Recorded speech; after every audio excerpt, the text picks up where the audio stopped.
Untamed is going to be untamed. It's going to be a little crazy. I want to talk to my people. I want to talk to my brothers and sisters. We can have grace and humility in how we interact with other people. Oh, hot dog, look at you. And nobody talked about what's really happening. And let's have conversations about what truth is.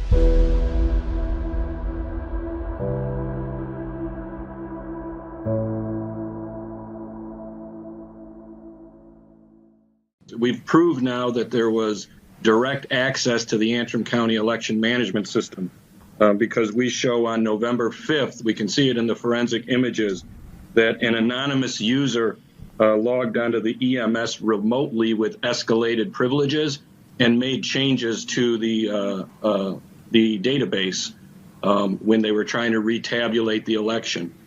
So that's one huge development. Because now we prove that the machines were remotely accessed, and more importantly, they were remotely accessed by an anonymous user who had elevated privileges in the system. That is pretty damning for the non-forensic reviewers out there, or people who do not want a forensic audit. And the other thing probably is equally explosive. Everyone's seen ballots before, like these ballots here. On the side of the ballot, there's these black boxes. There's 59 black boxes on the side of the ballot.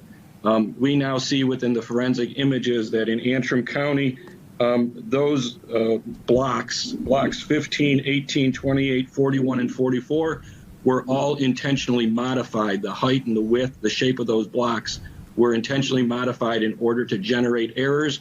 What does an error do? In this case, by modifying those specific blocks, they were able to cause rejections for Republican ballots. Meaning if you voted for Donald Trump and then put your ballot in the machine, your ballot was rejected at a rate of 20% more than Joe Biden ballots.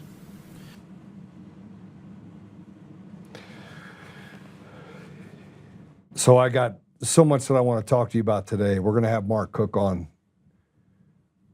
But the video you just saw, there's lots of videos like this. And there's this purposeful gaslighting that is happening for the last 6 years.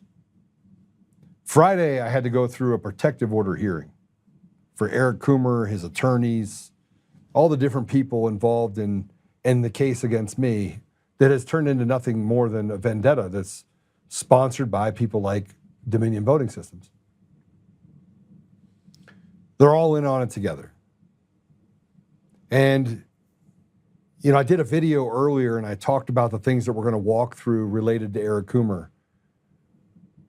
But I just want to take you back in time. They said it was the most secure election in U.S. history. They know it's not. They have been stealing elections all the way back to 2000. They've been stealing it for longer than that. But the purposeful creating a system that made it so difficult, more trap doors than you know what to do with, that made it so difficult to see the bottom, that just happened. That just happened. They've nearly perfected it. We saw it in 2020. We could see it very clearly. They had to bring in this grand thing called COVID. And they had to make it sellable too, which means millions of Americans had to die. They had to come up with a vaccine that killed even millions more. They had to go into VAERS and they had to change the outcome of the VAERS data. They had to delete a bunch of it. They had to have social media companies that were on board that had embedded CIA assets in every single one of them, from news outlets all the way down.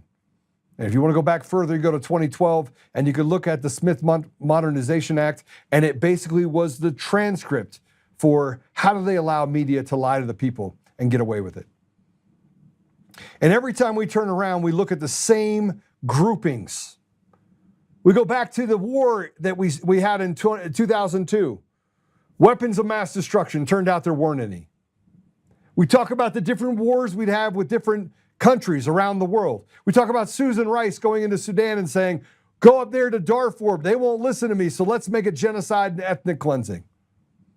only to find out years later that that was untrue, but not before the Comprehensive Peace Agreement, the East Darfurian Peace Agreement, the Darfurian Peace Agreement, the East Peace Agreement were all created in order to split a oil-rich country in half. The entire time by saying that the person that was running that country that had been there for decades, that he was a war criminal, President al-Bashir. We could talk about what they did in the power sharing agreement and splitting up countries like Kenya, or what they did in Ghana, or what they did in Rwanda, or what they did in the DRC, or going into Somalia. We could talk about the private wars in Serbia, because we forgot about that. Or what happened in Ukraine, where biolabs were everywhere and it became the devil's playground, where in 2014, the CIA had to admit, the CIA in 2014 had to admit that the Maidan coup, that they were there, interfering with the elections in Ukraine as well. See, we have blood on our hands. We have blood on our hands in our own country because those stolen elections led to millions of illegals coming across the border, getting access to entitlements, bringing across fentanyl, illegal drugs, you name it, it's there. And we forget about the running of guns into Mexico to cartels, only to have those guns be brought back in the United States and used to kill our own people. But the millions that came over here that raped our women and children, that committed heinous crimes, we had a debilitating judiciary that came out and said, no, we're going to let them go. Then we had the Democrats on leadership stand against the people that are Democrats in our society who frankly think that they have lost their mind. And so they needed a media that could lie over and over and over again with more blood on their hands. Many of you think that, hey, listen, we're not at war. We're at war. The war is at our doorsteps right now. And everywhere we turn, I've been screaming from the highest building, get rid of the machines, get rid of the mail-in ballots. You could solve the problem and bring down the temperature in this country by 800 degrees. But that's not the plan. The plan is to use the American people against the American people. It's to allow these radical wackos that they indoctrinated on YouTube or wherever inside of the educational environment, which used to be at the college level, turns out they just matriculated down into the early education system and said, now we're gonna put porn inside of elementary schools. See, everything that I'm saying to you is absolutely true. There's no falsities in anything that I'm saying. There wasn't falsities in anything I said about Eric Coomer. We're going to talk about that today. And I am so well versed in this that I can actually see the tidal wave. I can see it as clear as day. I know what the left is doing. When I walked into that room for that protection order, I spent 8 hours getting browbeat over the head with me saying these words. I want people to be tried for treason. When they're found guilty, I want them to hang, because that is the penalty for treason. And they said, oh, Joe wants blood. How can you watch your other fellow Americans? By the way, nobody asked them. All the criminals that got let out on the street by the people in positions of power and authority inside the judiciary that's rotted to the core while they throw the book at people like Tina Peters. Nobody asked them what you are. Are you a Democrat, a Republican, or an independent? No, they didn't do any of that. They just became victims, lost loved ones. And the entire time they were so, she was just unlucky. Yeah, I know he's illegal, but we have to have compassion for people in our community. We had churches that ran cover for these people that have let them run roughshod over every American in this country. We have become slaves in so many different ways that we don't even know how to plug the holes to the boat. And yet we know where it all originates from. We know that the stealing of elections is the fundamental way that they put garbage, stupid people in positions of power and authority.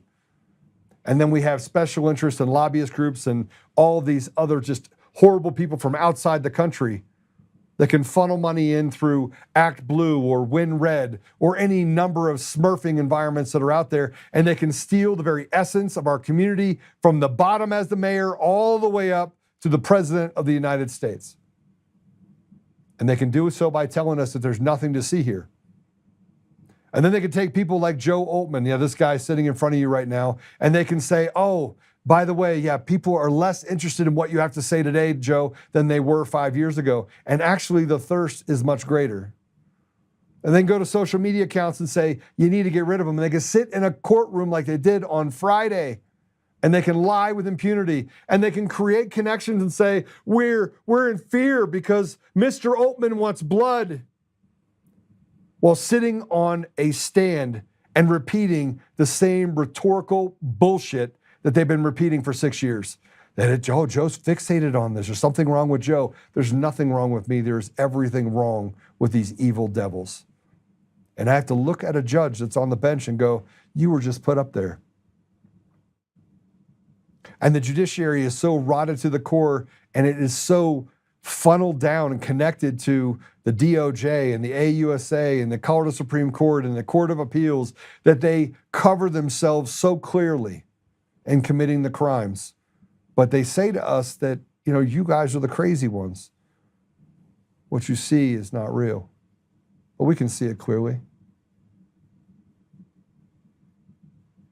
When we got to the bottom of the 3 reports in the Mesa County report with Tina Peters, I want to remind all of you that they did not charge Tina Peters with any of the information that she was able to uncover. Not one thing that she did they charge her for. No, they said that because she ran an independent investigation and she used someone from outside and had them use an ID, even though what she did was perfectly legal, the people she had it do influenced a public official, and she is subjected to 9.5 years in prison. Let me break it down for you. She didn't commit a crime. She got into the machine. She did everything she was supposed to, and they wouldn't even address the fraud that they found inside the machines. They wouldn't address the reports. And we would sit on this show and we would show how you could change the outcome of elections over and over and over again. We could show you over and over and over again that we could change the outcome of the elections right here using a mounted image that was the same image they used in Antrim, same one that they had in Mesa. We found databases that weren't even connected, that were used inside the municipal election in 2021 in Mesa County. But they said nothing to see here. It's all a case of time drift. And they refused to address 95% of the report. So then I came out and I said, listen, President Trump is now in office. He pardons Tina Peters. We get to the bottom we have all the information that gets sent up to ODNI. We have entire groups of people that are actively working on all of the system architecture across the country. There's been countless videos, other documentaries. Patrick Burt has spent almost all of his resources and fortune fighting against this. I've lost nearly everything. David Clements, Mark Cook, Ed Solomon, Ben Cotton. Man, the list is long. Draza Smith, Sean Smith, Ash Epp. I could go down a long list of people who have collectively come together and said, listen, all you have to do is look at this information, charge someone with it. John Polis's words defy himself, the CEO of Dominion, and in a smug way, he gets $787 million. The guy that's behind it, Pompeo, forced Fox News to settle $787 million. We had judges that stood on the side and put their fingers on the scale, like Eric Coomer v. Mike Lindell. Mike Lindell absolutely had a truth argument. The jury was supposed to find whether or not he committed any sort of defamation. Oh, that's right, that didn't happen. Did you know that? That didn't happen either. So you know that the Judge Wong decided to step in the middle of it and put her finger on that scale too and say, I find that pro se defamation has occurred. It's supposed to be judged by a jury. And then tells the jury, I've taken care of that for you. Now all I need you to do is figure out how much does Mike Lindell have to pay. Think about that. And no matter how much information was presented, and no matter how much the outcome was, the jury said it wasn't malicious, that what Joe said was truthful. Oh, and credible. And the words that Joe used were non-defamatory. And then you know what, they're like, but The Supreme Court ruling was that you have to find that it was malicious in order to have defamation. And yet the judge says, we have a verdict. Mike Lindell has to pay $2.3 million. See, the entire judiciary has been turned on its head procedurally because it has nothing to do with truth anymore. It has to do with how they can move things around on the deal, and they control all the keys to the kingdom. They hold the keys, they hold the cards. They spent 20 years perfecting a way to take away the absolute ethos, the spirit, the soul of our nation.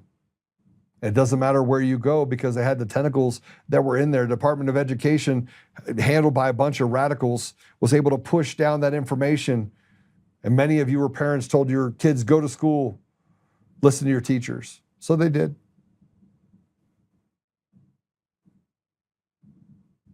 You just saw just a single thing by Matt DePerno, who, by the way, was subjected to Whitmer in Michigan to election crimes for being the lawyer, for representing his client,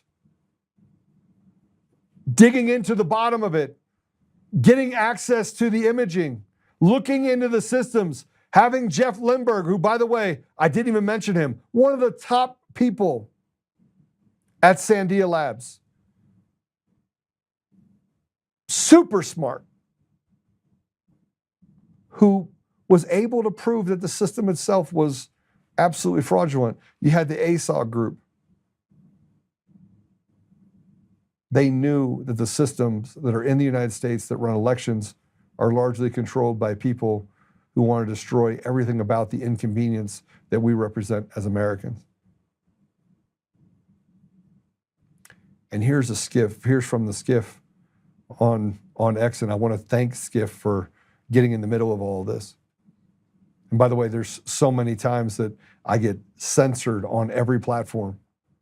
People are like, Joe, I tried to watch it, couldn't watch it on Rumble. You have Rumble that basically has had this entire, hey, do whatever you can to take away from Joe Oltmann. People call me every day, say I can't watch it. They won't let me watch it. When I do watch it, they unsubscribe me to the channel itself. So we know we're onto something. We know that I've been the epicenter, which is why they had to destroy my reputation, and they had to come after me with over 7,000 articles. And yet every single thing that I've said has been 100% unequivocally true. And they just found a guy that just wasn't afraid to speak up. Play cut 2. State of Pennsylvania reports several dozen of its citizens, or residents rather, who voted in this year's election were born in the 19th century. According to the Pennsylvania Open Data Portal, state officials issued 58 mail-in ballots to people who were born in the year 1800. Another 2 voters were born in the 1850s, and 9 voters were born in the 1890s, and yet another 23 Pennsylvania voters were born in the year 1900. The data also shows another 1,375 ballots were issued to people born between 1900 and 1920. I got tissue. All of this suggests people as old as 220 years old voted this year in Pennsylvania. Hurry. Sorry, I spilled something. You're going to get me something to clean this up. So how does it happen? You've got about 3 seconds before I lose something to 10 seconds. Sorry, guys. I just went ahead and messed this up. Sorry. Imagine exploding your drink. I did just that. Yeah. Thanks, Patrick. Sorry. Well, that was anticlimactic. But it's magic, because every time you turn around, it always benefits people like Biden or the radical left. Always. And we've caught them everywhere. Doesn't matter where you are. We keep catching them, and then they just smooth that edge, and thanks for being our quality control. Thank you for being the people that go through and figure out what's going on so that we can hide it better in the future. And check out this clip. Let's go ahead and play it. Print it out. Do we have a reason explanation why those votes? I don't think. So there's no like concrete, just to get it on the record, there's no concrete explanation as to how those 2,700 votes were not counted by the machine in the first place? We don't know. I mean, we can't. They're not in there anywhere. So we don't know why they didn't get scanned in there. So have the Dominion tech guys that have been troubleshooting here all day been able to figure out why they weren't in there? That's them, but I don't know if they can speak for them. They're not allowed to comment. They're not allowed to comment. And you're not allowed to tell me right there. Sorry. It just. But as of right now, you can also not confirm that it was a memory card or anything of that nature as well, right? Because that hasn't been confirmed, to my knowledge, by anyone here. I don't think it was a memory card. I can almost. Do you? I don't think it was a memory card. So it was. We can rule out memory Rule card. out a memory card that wasn't Yeah, I scanned. mean, okay, it seems like it's human error. It but seems like it, but what's the evidence that would indicate it would be a human error issue? the ballots didn't transfer over like they should have, and that could have been dealing with how whatever programmer programmed them. But at this point, we really don't know, so that's why Could it also potentially be a software issue? we're not going to speculate at this point. But you just said it could potentially be a human error. That was speculation. Correct. So that's why you're So asking then it all could- these types of different questions. I'm We just really trying to can't get- give you any, I know what Okay, you're trying to do, yeah. and we really don't have it pinpointed right now. Like That's fine. we want to be able to give you the exact answer on what happened. Absolutely. I'm not able to do that right Okay. now. All right. Fair enough. Thank you for that. So tell me, what happened?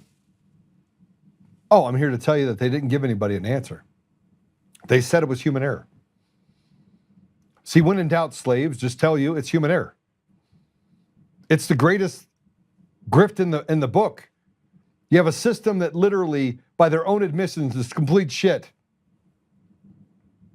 And yet we're sitting here having a conversation trying to figure out how do we get to the bottom of it? Well, you can't, because there's no transparency. And now we have Thune and the rest of them that won't pass the SAVE Act that say, hey, listen, at a minimum, let's get rid of mail-in ballots. Let's have people walk through the door and go vote in person. Let's just reset things and get to a place where people can have absolute authority locally in their communities over the outcome of elections and the people that make laws, whether it be at the state or the federal level. But they don't want you to have that. They don't want you to have access to anything that could give you the ability to see underneath the hood.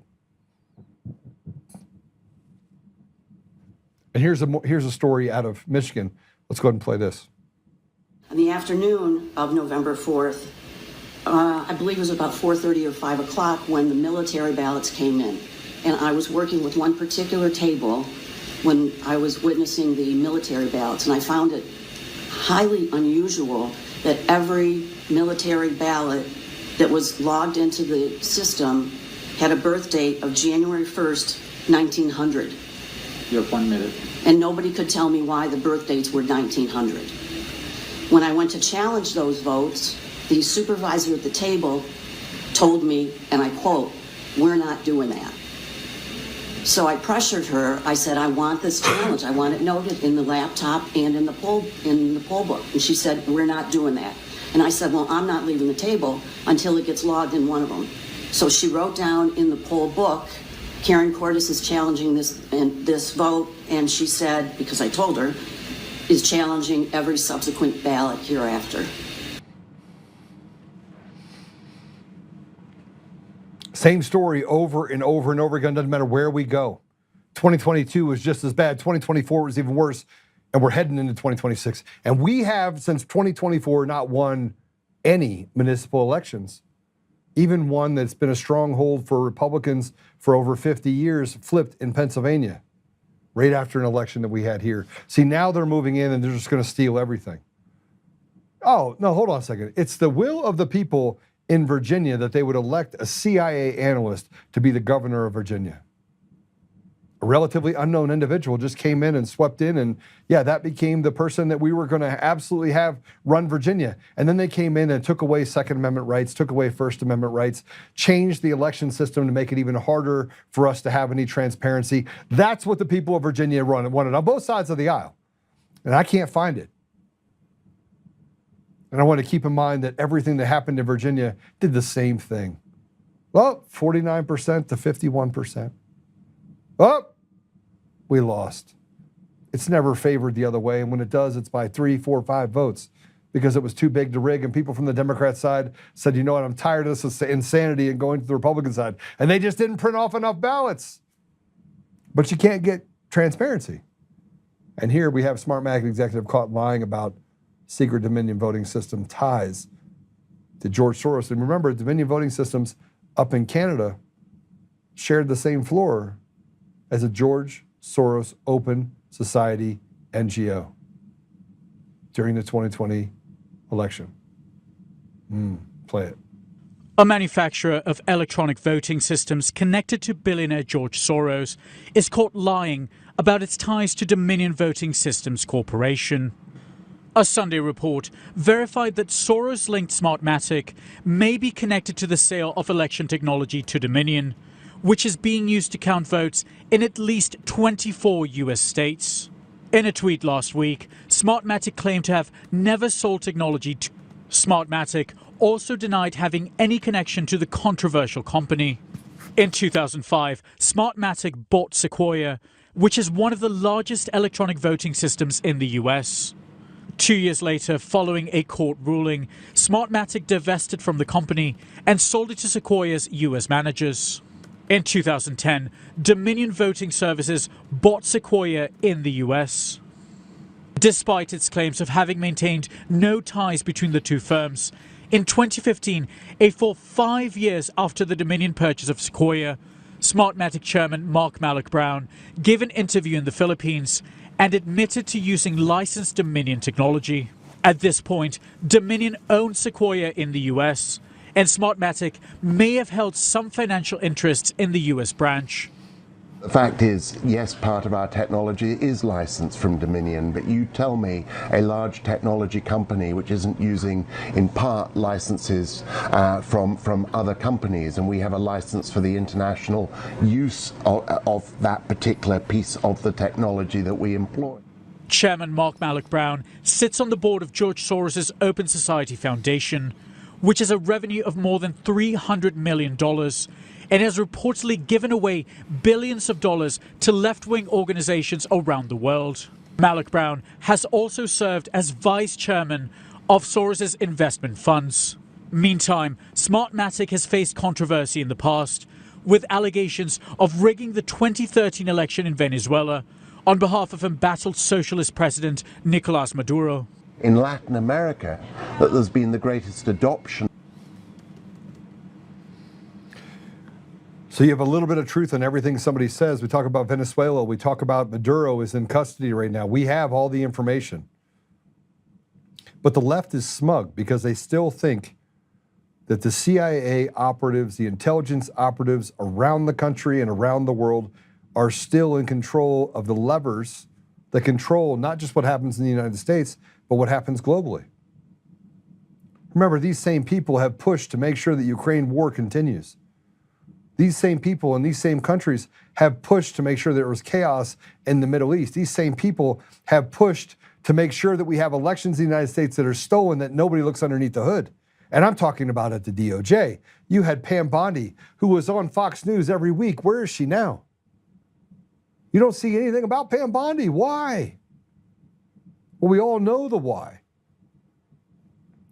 She did her job for 18 months, slowed down things to make sure that the first 30 days the President Trump came in and he was on fire, that they could slow it down enough not to hold people accountable getting to the midterm elections. The same thing that they did in the first Trump administration in 2017.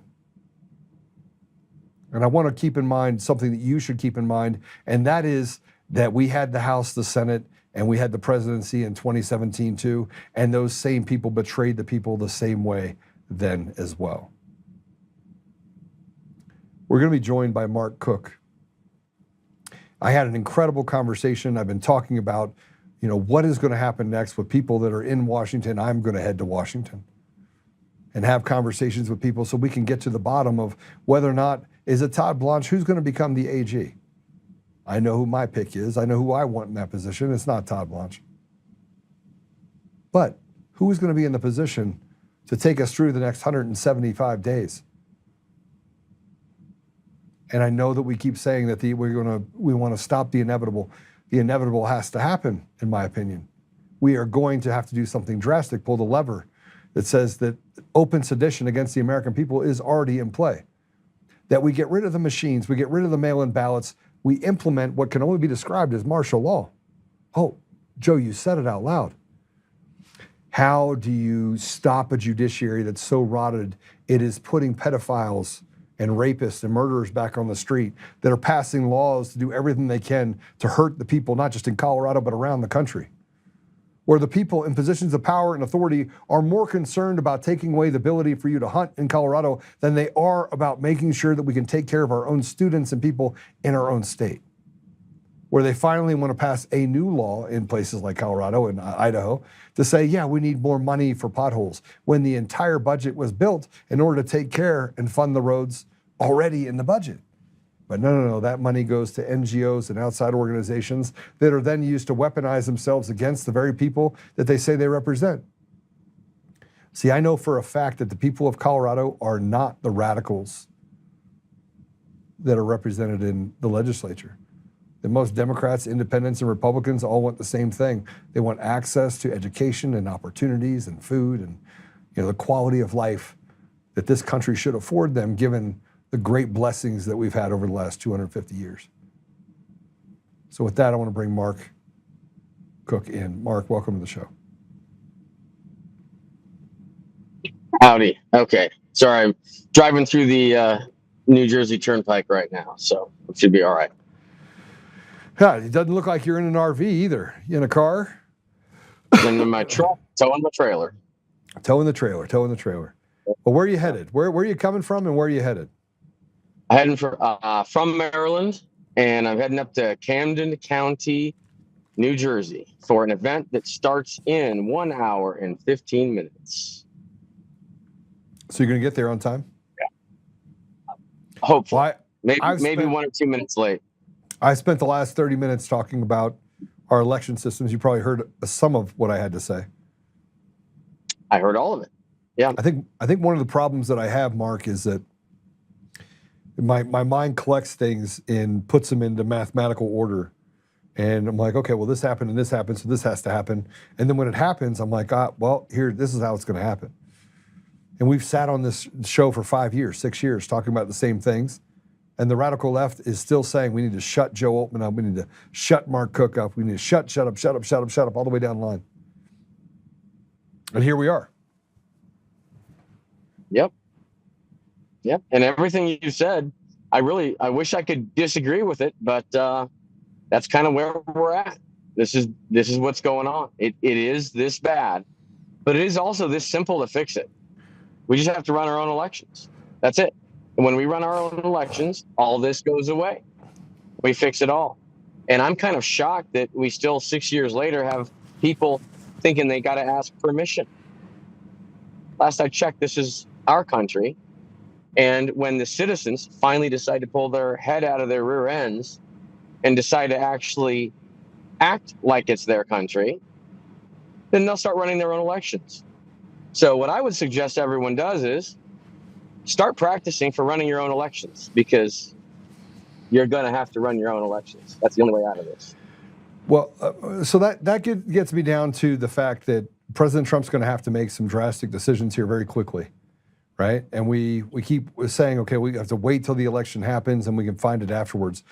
And Mark, I was having this conversation with a group of people earlier, and I was like, once the elections happen, it's too late.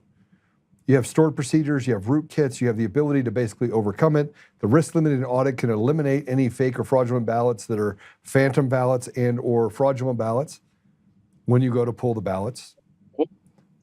The entire system could have a separate database. It could funnel all the way up into Seidel and funnel from Seidel over to Edison. There's so many trap doors in the system because they need to have trap doors in order to do it differently in each election across the country. The whole thing's engineered from top to bottom, everywhere, not just the counting of the votes, voter registration, the campaign finance, everything. The whole thing is fully engineered and fully irredeemably compromised. That's it. If there's a way to fix it, believe me, we would have figured it out by now. There is no way to fix it. The whole thing's got to be thrown out. And President Trump is either going to take the action to save this great republic and give it another 250 years, or his inaction is going to force the citizens to have to do things that we shouldn't have to do. I just got back from this may be considered, what you just said might be considered violent rhetoric, right? I just got back from not violent. Counting ballots. Well, I don't think that's violent. But what I'm saying is that I never called for violence either, and so far I've been accused of wanting to hang people, which I don't personally want to hang them. I want them to go through the process, and I want them, if they're found guilty of treason, I want them to hang, because it's not been a victimless crime. We've had lots of Americans that have lost their lives as a result of a fraudulent, rotted judiciary, a fraudulent, rotted legislative body, and a fraudulent, rotted election system that has put someone like Biden in positions of trust. And we don't even actually know, going how far back, how many other elections there were. Was Obama? What's that? Of course, everyone. Look in your own county. Look in your own state. I mean, I share your state. We know what's going on in the state. The entire system is rotted. The criminals have infiltrated. They've metastasized through our entire nation. They're there. It's done. It's over. They've got control. So what we're doing now is we have to fight to take that control back. That's it. It's simple. And the easiest way to do it, the non-violent way to do it, is just run our own elections. We run our own elections. Everything self-corrects. It's that simple. And we shouldn't have to go just run our own elections, but I'm pretty sure we're going to have to just go do that, because I don't see action happening at this point. Now, if action at the top does happen to help us get there, that's great. I will be very happy to have that little icing on the cake. But what if it doesn't? What if it gets thwarted? Then what? What are we going to do as American citizens? Are we going to allow our nation to be fully wiped out because we were trusting the plan and hoping and praying someone else was coming to save us? Did our founders just sit there and hope and pray the problem would go away? Or did they take action and go do something to make the change necessary to achieve the liberties that they achieved and that they handed to us? Well, we're going to have to do that. And if American citizens don't step up to do it, then they are going to be responsible for allowing this great nation to fail. And every single person here is going to suffer, and some people will suffer greatly as a result of it. Mark, everywhere I turn, there's this pressure on me. I have the pressure in the court. They took away my attorneys not once, but twice, 3 times. One was completely compromised, I think, by the other side, who allowed for them to do really bad things to me, never checked into the case. I was constantly pushing them. I had to replace them with my previous attorneys, going through this process. But the pressure is overwhelming when you look at just what they've done on social media to me, what they've done in the lawfare, what they've done against my family, the articles, and the fact that they've used the media in order to basically destroy my reputation and to take things from me what's never theirs, right? Why me? I mean, there's you, there's other people. It's so many people. Look at Tina Peters. They've got her in a effing cage. Okay, let's look at that. A citizen of ours in a cage right now, and have had her there for nearly 2 years for daring to expose, daring to look, daring to ask questions, to expose the mechanics of their easiest system of control, which is our election systems. That should be a damn wake-up call for every single person in this nation. So people have to stop being cowards and start summoning their inner rebels that they were all born with as citizens of the United States of America. Be the rebel that our founders were and take back your damn nation. Well, let's talk about that for a minute. What do you mean by that, Mark? I mean, I think that people are waiting to do something. People want to get involved. They want to do something, but they show up to hearings and they say, "You have 3 minutes to speak, slave." They show what are you up going to do? Go up to a hearing and tell a criminal that, hey, you're breaking the law, Mr. Criminal. Could you maybe decide not to? Could you stop being a criminal? They don't give a crap. They are criminals. You don't negotiate with criminals. You ain't going to change their mind. We have to understand who our enemy is. Know your enemy. And people are still thinking they can just reason through it with the criminals. You can't. So fast forward all the way, project everything all the way out. Where is this logically going? The citizens are going to have to run their own elections. And right now, the citizens do not know how to do that. So my suggestion to everyone is start practicing. Figure out how you're going to do your voter rolls. Get your groups together, figure out where your precincts are going to be, start practicing hand counting ballots, practicing sharing results at the precinct level. You start going through all the motions, figure it out. Just elect who's going to be the mock clerk of the county, and you just become an expert in being a clerk, because at some point you're likely going to be needed to step up and take that position for real. So start practicing, set up a parallel system right now and start running your own local elections as practice. Yeah, but I mean, that sounds good on paper, Mark. I'm sure that everyone's like, okay, great, we're all for it. Let's do that.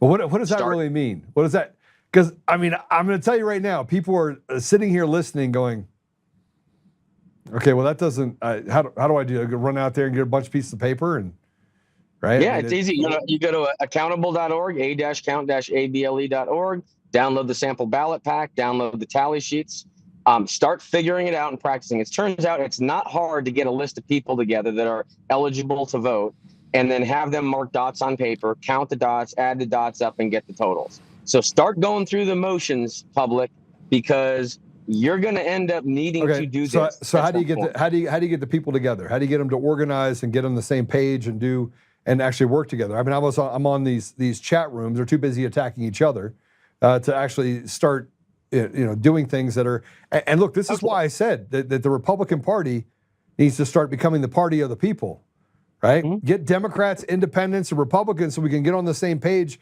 with what the communities need, what the people need.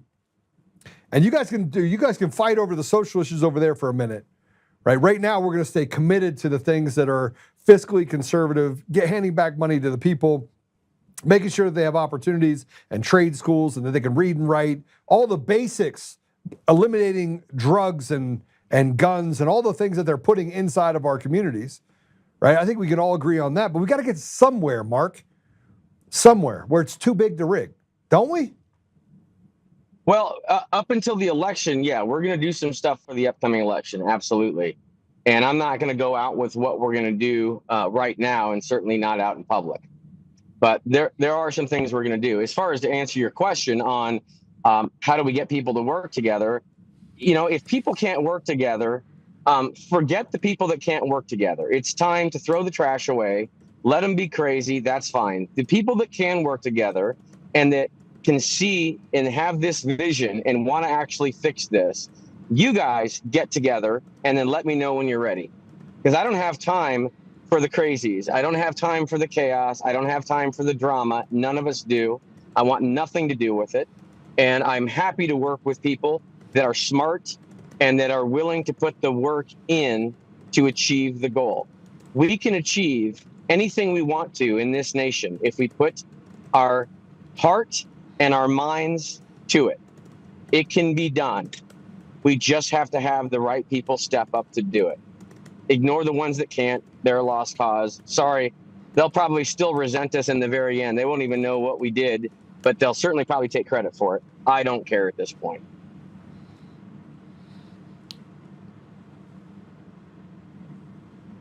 I'd spill my drink right now if I could. Yeah, I mean, look, I look at this and I mean,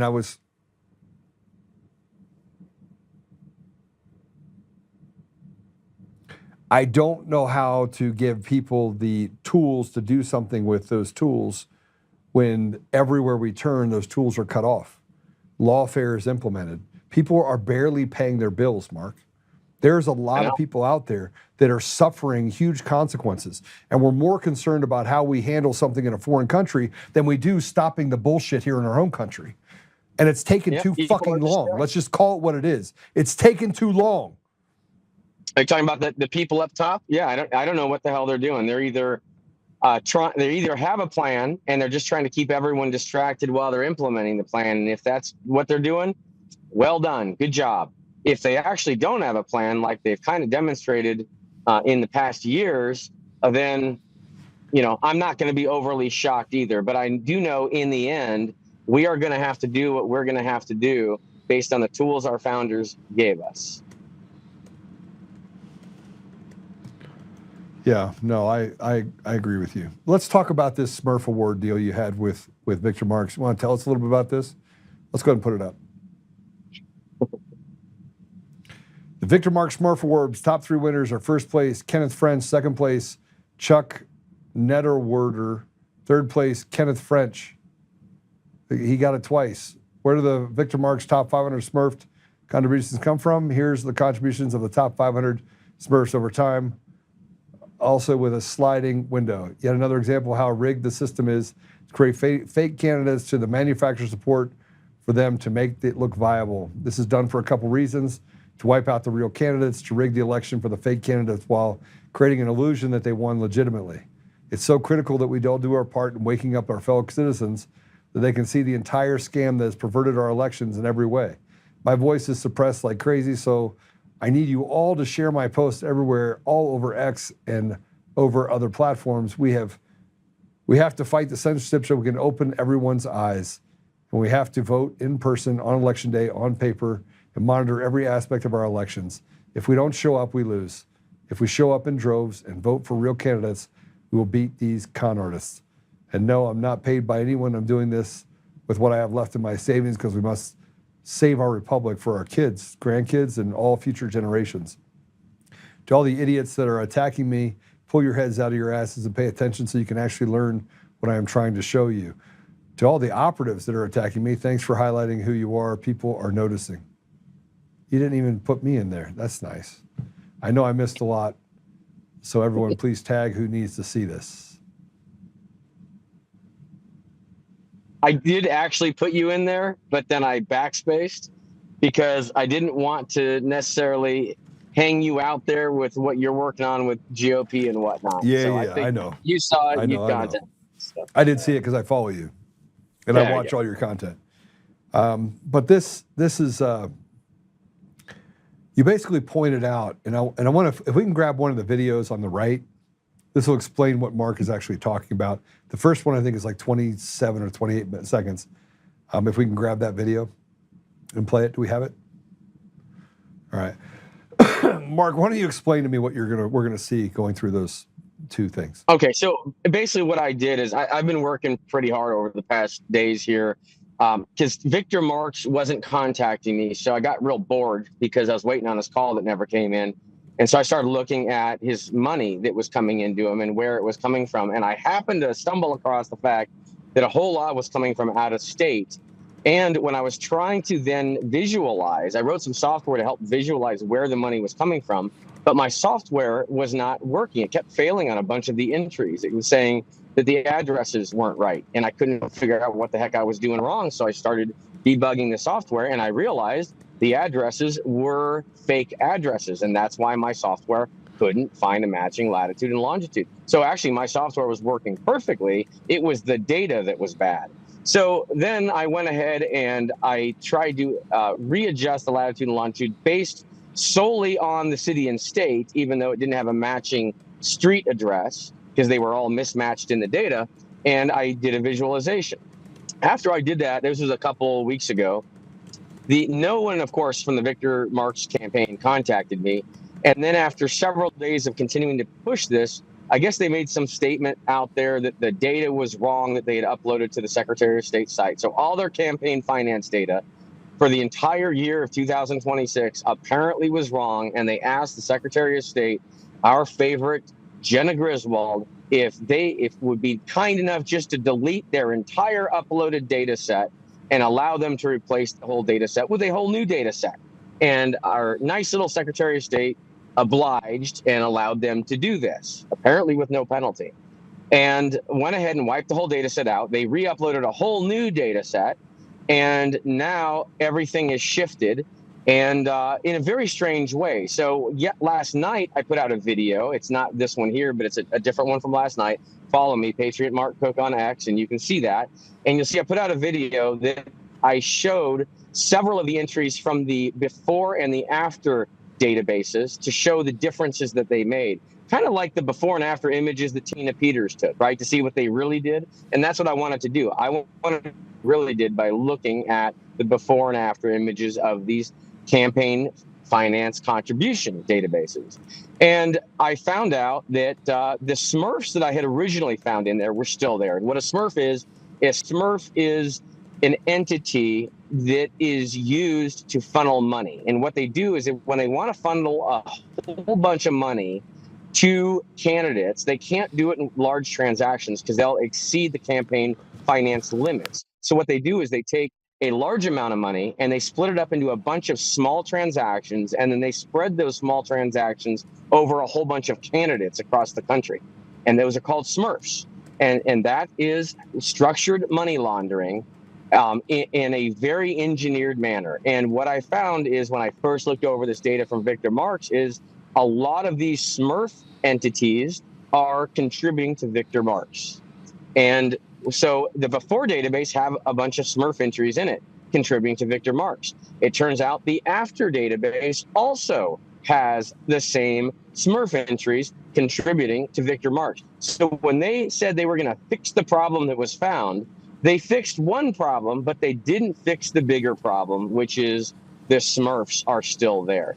And I almost think maybe they screwed the database up on purpose in order to have a plausible excuse of why there was a problem with the database, hoping people would just believe it was a simple sort error to try to cover up the Smurfing operation.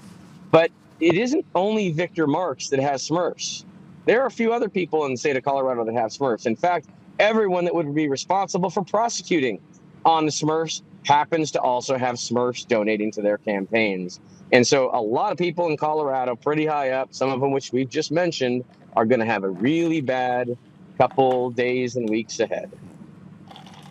And so what these videos show is the progression of the campaign contributions as they come in from the top 500 Smurfs that I've found, with the help of some other wonderful people like Chris Gleason, which is Immutable Christ on X, brilliant guy running for Senate in Florida. And he was the one that's uncovered all the Smurfing initially. In fact, his data is what James O'Keefe got. And when James started knocking on the doors, and the reason it was called Smurfing is because little old ladies were answering the doors and they were stealing the identities of these little old ladies and using their identity to launder all this money into these campaigns. So let's play video number one. Get right into it. Go.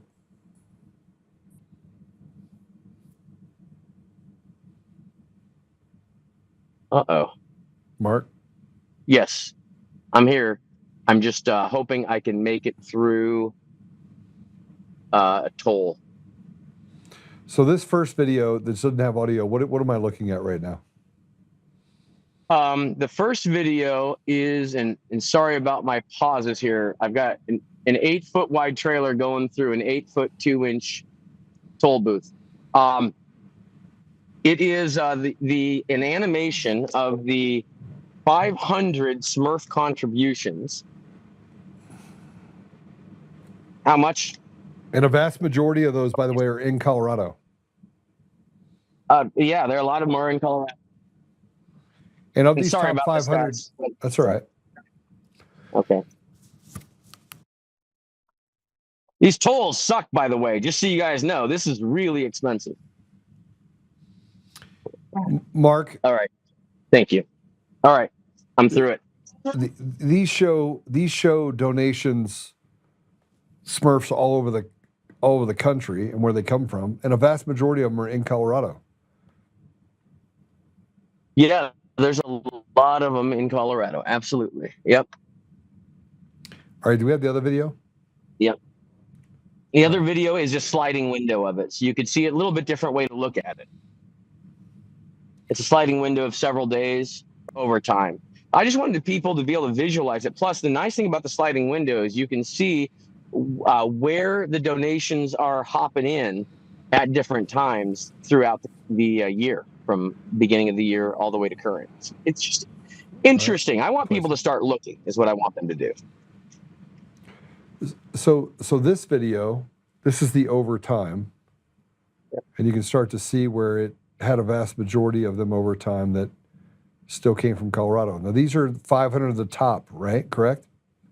Yeah, the top 500, absolutely. And of that, how much money is that top 500 Smurf accounts? The top 500, I think, is about $98,000. So you have $98,000 since the beginning of the year that came in. Now, he said he's raised $2.3 million, but he raised $1.8 million before December of last year. So he's only raised an additional $400,000 this year? No, I don't think it was 1.8 before then. I think it was substantially less. I thought it was 1.1 or 1.2 back then.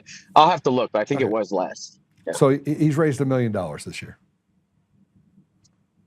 Possibly. I'll have to take a look. Now, the cool thing about this is anyone can download this data and look at it themselves, and I encourage everyone to do it. Just go to Colorado Tracer website, TRACER, and just like do a Google search on Tracer, Colorado Tracer campaign contributions, and you can go download the entire Excel file. And you can go back year after year after year.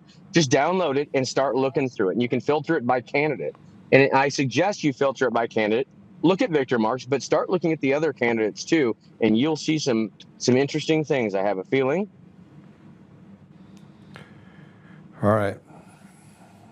Well, Mark, I'm going to go through a lot of stuff having to do with Coomer. I'm going to literally go through how did I get to Coomer? Like how did I pick Coomer out of a hat? I mean, it's impossible. If Coomer wasn't on the call, and if Coomer's like he's like the linchpin of Dominion. If you go back to 2005, right? That Smartmatic bought Sequoia Voting Systems. One of their first orders of business was what?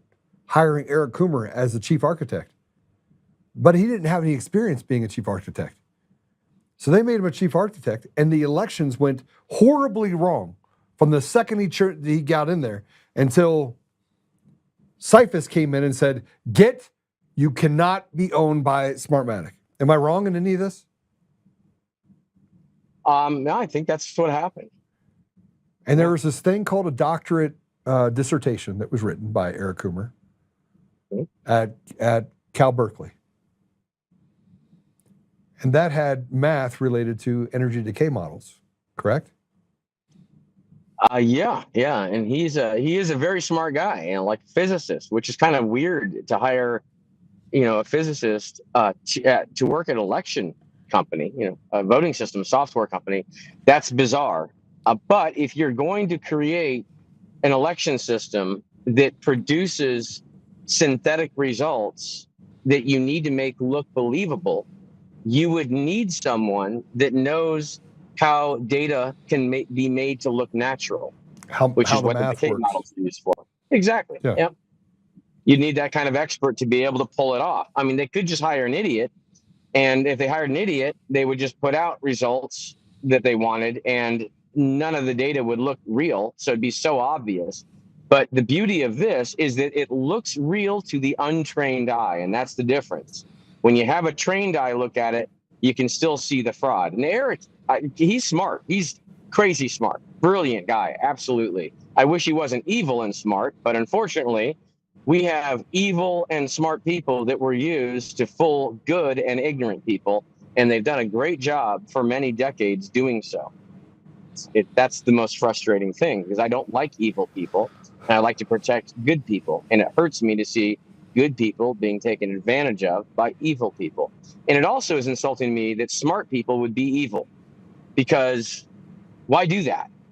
Well, if you're smart, if God keep in mind when he got involved in elections, when Eric Coomer got involved in elections in 2005, he was a drug addict, addicted to heroin, facing by his own admission, 10 years in prison for multiple crimes committed in California related to drug use and alcohol use. Here's a guy that's had 4 DUIs. Not one is stuck. And I'm talking ran into a building. Like a great candidate. Good candidate for working or designing the system that's part of our national critical infrastructure, isn't it? Well, it gets even worse. I mean, here's what he's trying to focus in on. Why I wasn't on the call, because you don't have a copy of the call. So I'm going to talk through some of that too, because I want everyone to hear everything about. I want them to get a better idea of how did this all start. But I'm going to let you go so you can get back on the road, so you can get going. But Mark, thanks for joining us. I need to talk to you a little later about the conversation I had prior to this meeting, getting on here. I needed a group of people to come together to be able to brief some people. So we'll be having that conversation the next couple of days.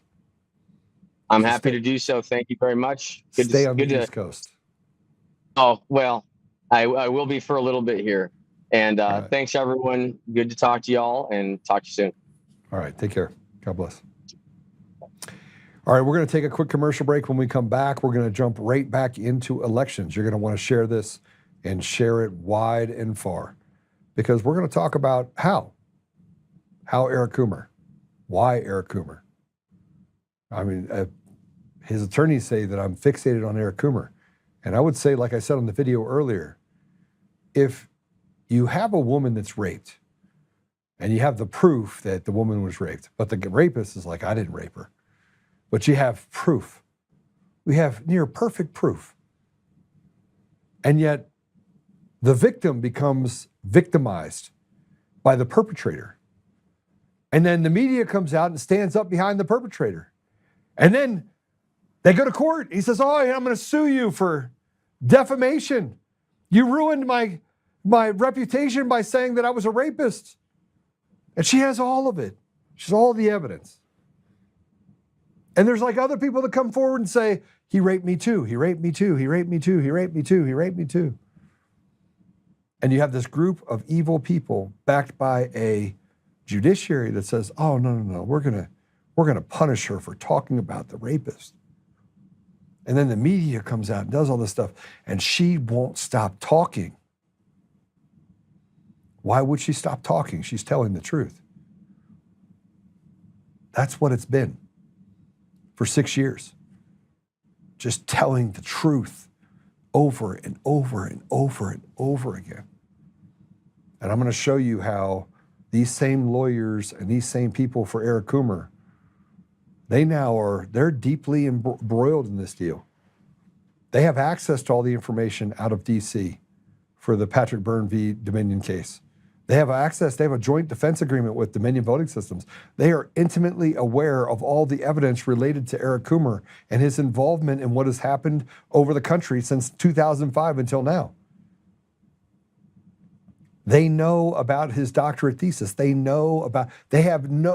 no plausible deniability anymore. And they have done everything they can to destroy my life, take from me what's not theirs, and literally put all this, it's like a pressure. They call Facebook, they call X, they admitted that they called Facebook. They admitted it. They have done things like try to strip me of my attorneys, and they're listening right now. They've done all of these things and activated themselves just like the rapist did against the woman they raped. Okay, we're going to destroy Joe Oltmann. We're going to destroy him. And he's just relentless, and we're just going to keep putting bricks on his chest until we kill him. That's what they're doing. So we're going to take a commercial break, and when we come back, we got more. And we're going to get straight into Dominion, straight into Eric, straight into the how and the why. Some of the things that I haven't talked about, at least not on here. We'll be right back.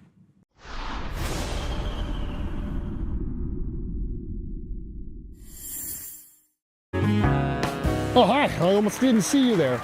Welcome to DCF Buns, where you can find the freshest buns in town, if I do say so myself. Oh, our master bakers teach class every week. So whether you're new to baking or trying to improve your culinary skills, we got you covered. And we can help you bake the cake of your dreams. We'll even clean your cake if you want. And if you don't want to bake anything yourself, we have loads of fresh buns available in a variety of shapes and sizes. Check us out at dcfbuns.com to learn more. DCF Buns, we keep the buns hot and the deals hotter. Buns. In every thread, in every stitch, Honor-Bound USA weaves the fabric of the American spirit. It's not just apparel, it's a testament to God, family, and country. At Honor-Bound USA, we're a family of patriots who put our faith, family, and America first. When you visit our website, you'll find a line of products that embody our commitment to pray, stand, speak, and act.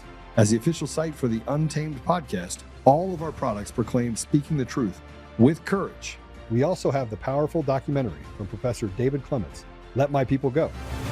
Identify yourself as one of the few who are willing to stand for what they believe in. Join the Honor-Bound USA family today. Wear it as a badge of honor, commitment to the values that shape us, and a pledge to the bright future we will build together. Because when you're honor-bound, you're not just wearing a brand, you're embodying a lifestyle.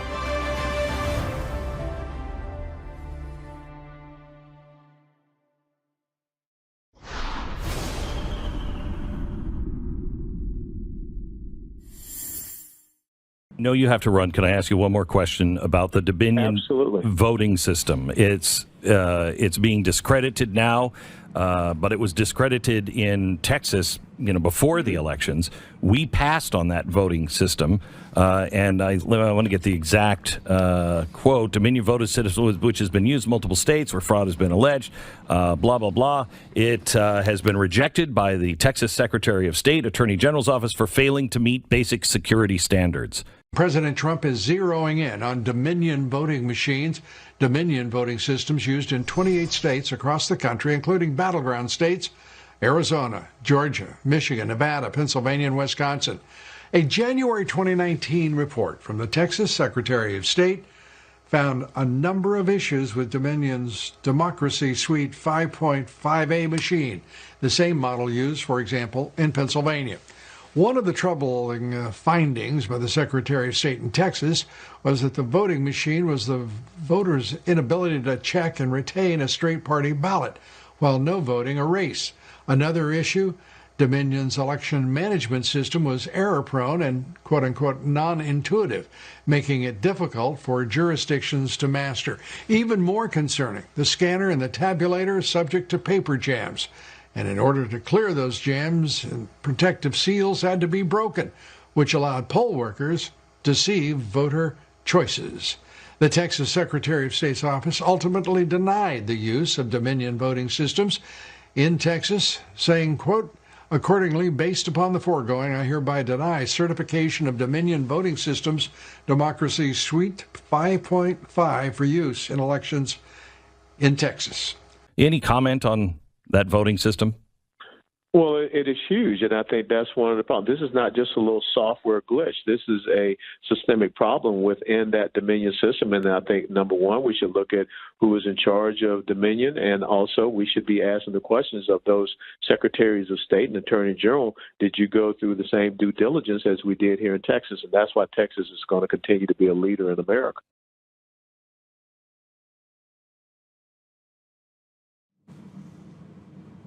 We knew. No matter where we turned, people with sensibilities stood up against Dominion voting systems. We knew that the system was designed to defraud the American people. We have Maduro in custody. We have affidavits from people that we've gotten that used to run a security force. We knew. We knew. And yet here we are.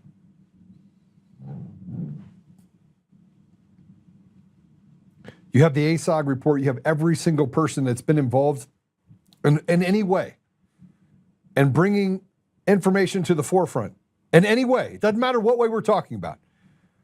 There's never been a time inside of this that we found evidence and said, oh, that's true. No, they say it's human error. There's not been one time that Dominion voting systems by the media standard has not been able to evade any sort of accountability. Not once. Let's talk through it. Arizona, Runbeck, Virginia. No, it's just 51 to 49%. Conveniently, the state is flipped, is cut in half. Conveniently. And it's always that you have mail-in ballots, open primaries. Again, they have the ability to change the game any way they want, in any state that they want. And we sit here for the last 6 years and we throw as much as we possibly can on it, only to have Fox News and CNN and MSNBC and our legislators like Thune tell us there's nothing to see here. I don't think there's any massive fraud. And the American people suffer over and over and over again. The judiciary lets criminals out on the street, appointed by people who are deviants at best, criminally evil at worst. And we sit back and we let it happen. So how did I find Coomer?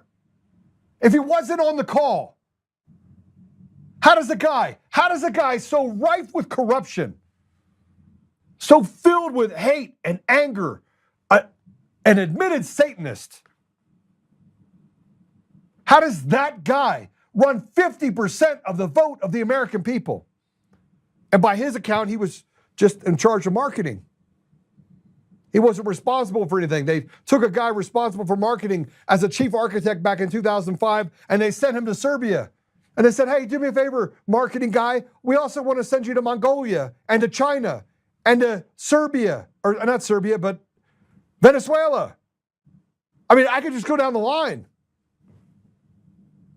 It wouldn't be hard.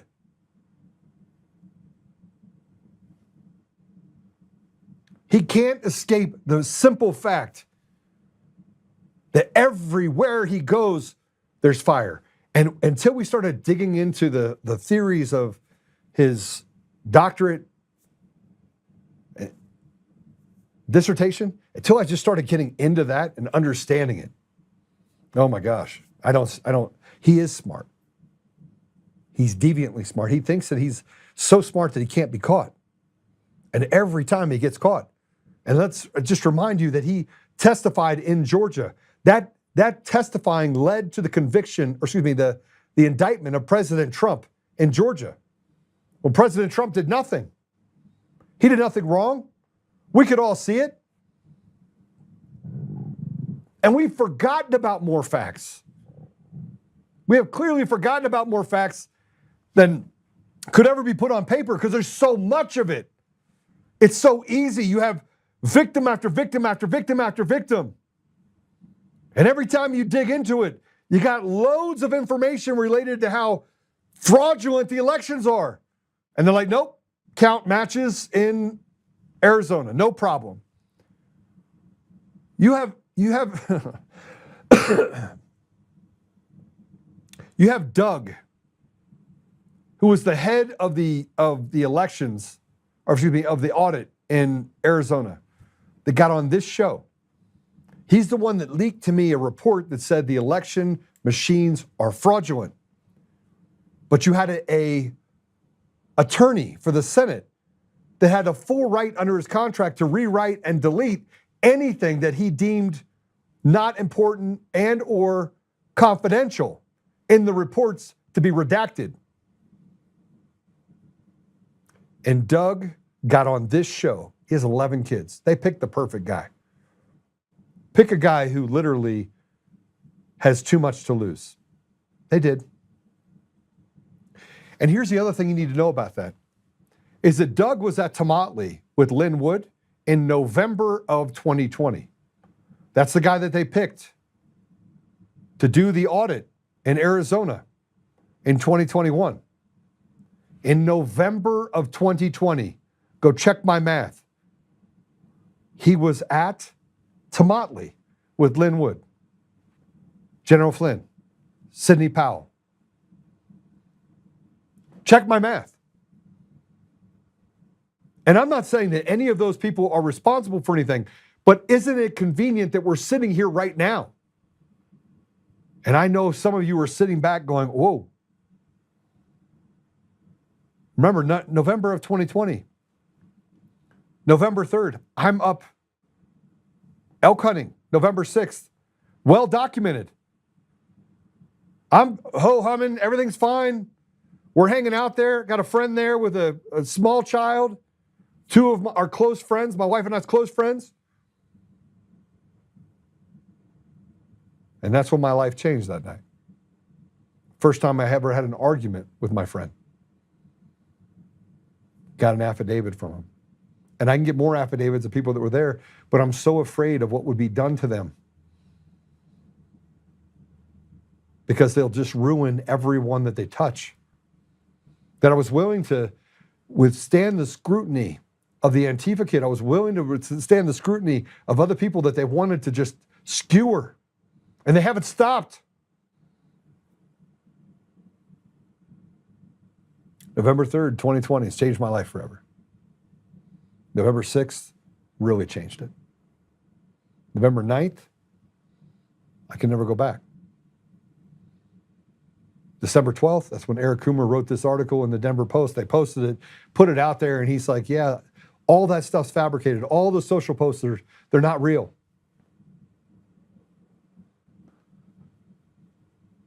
And it all played into, these pieces played into it. Let me go back to Doug for a second when he did the audit in Arizona.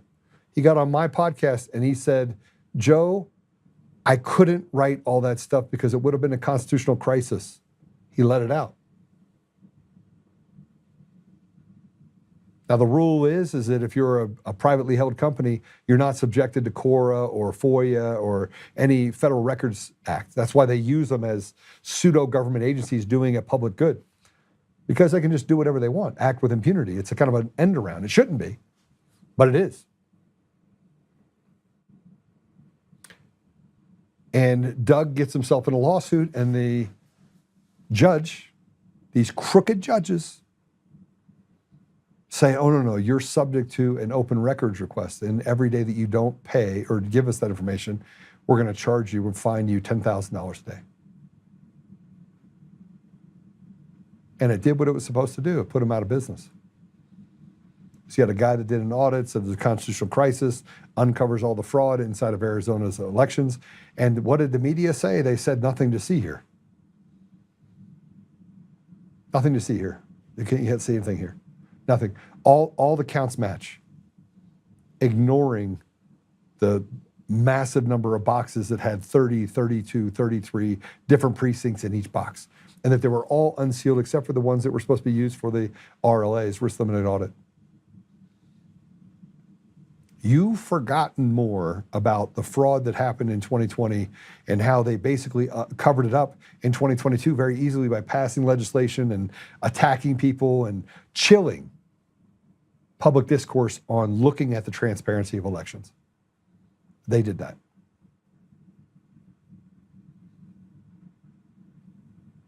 I've spent 6 years fighting. It's been nearly the most difficult 6 years of my life, easily.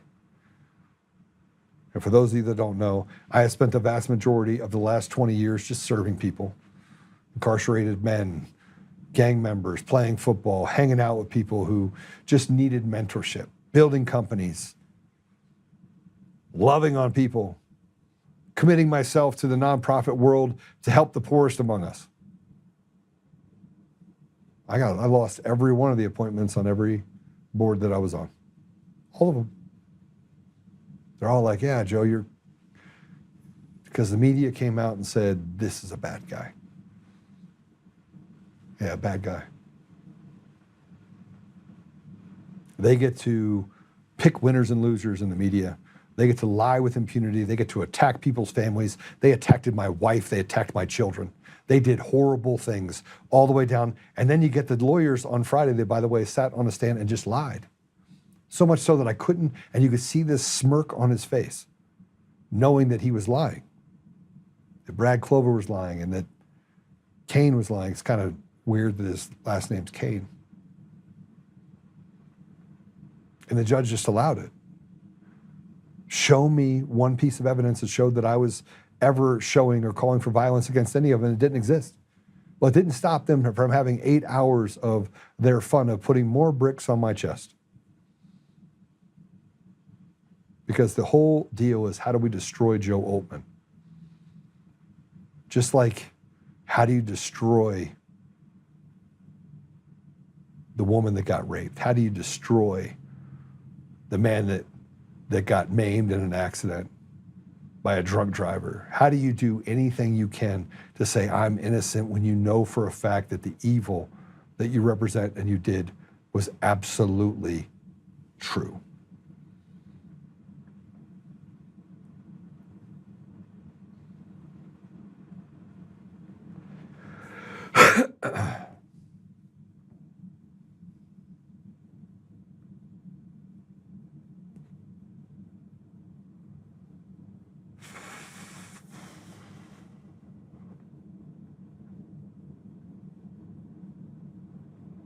You know,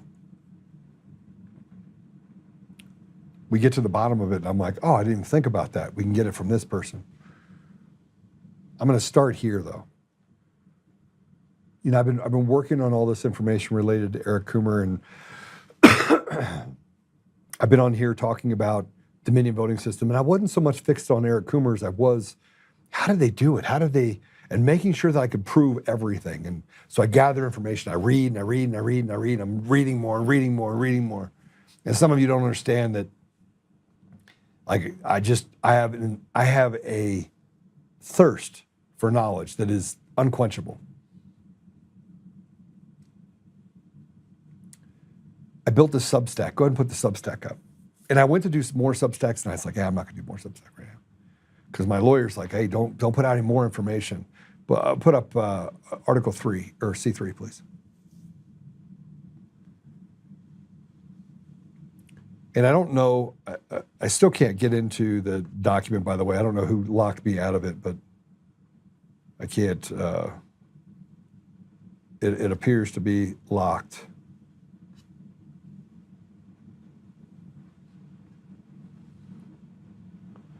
Let me see if I can do it really quick.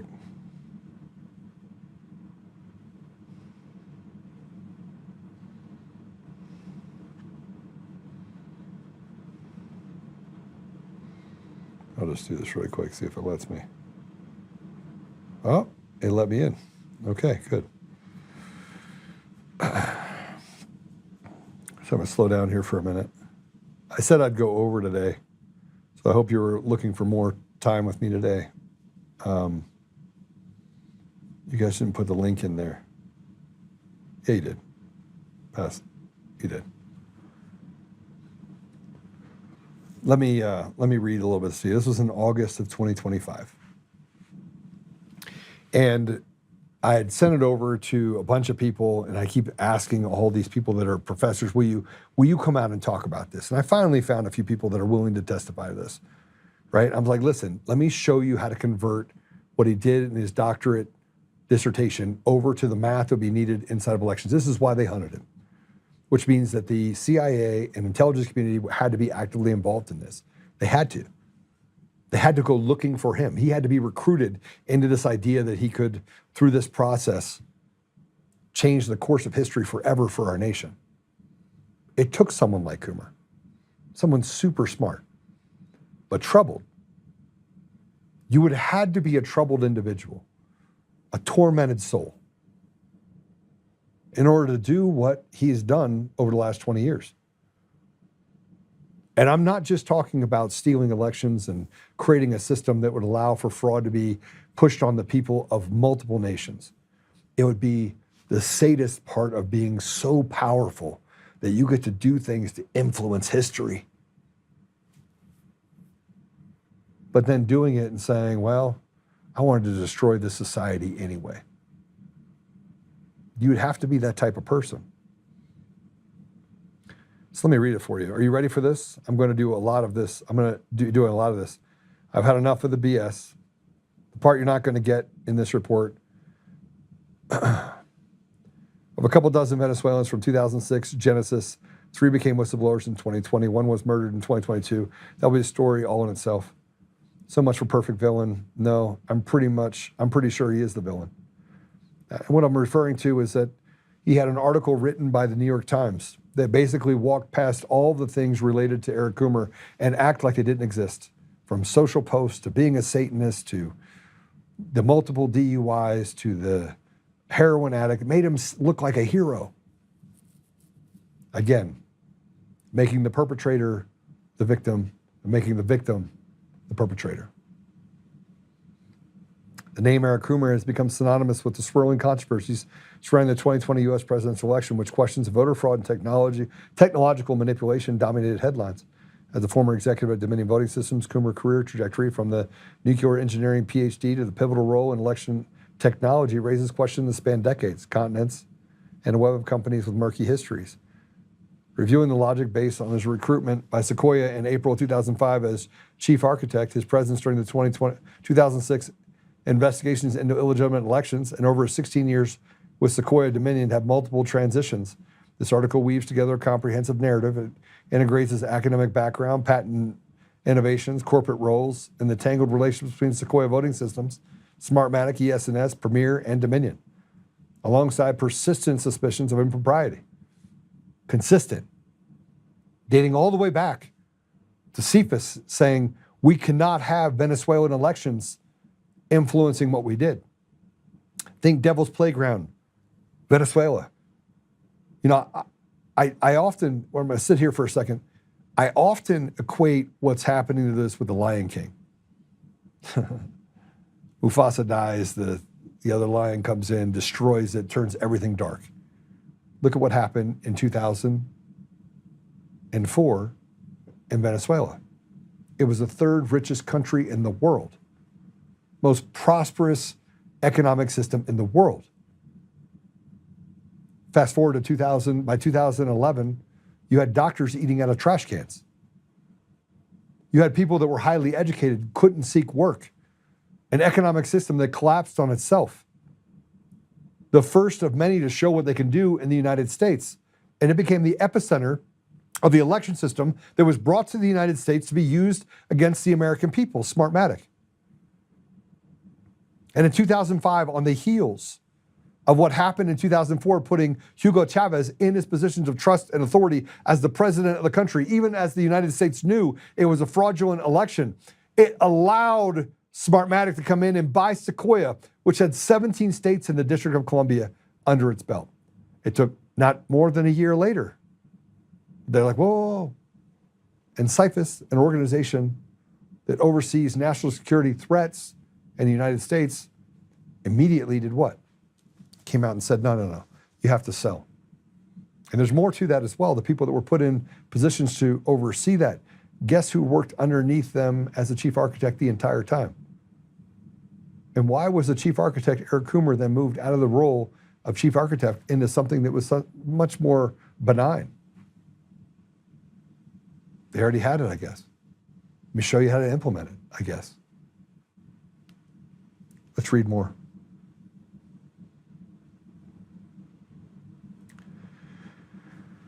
Whew.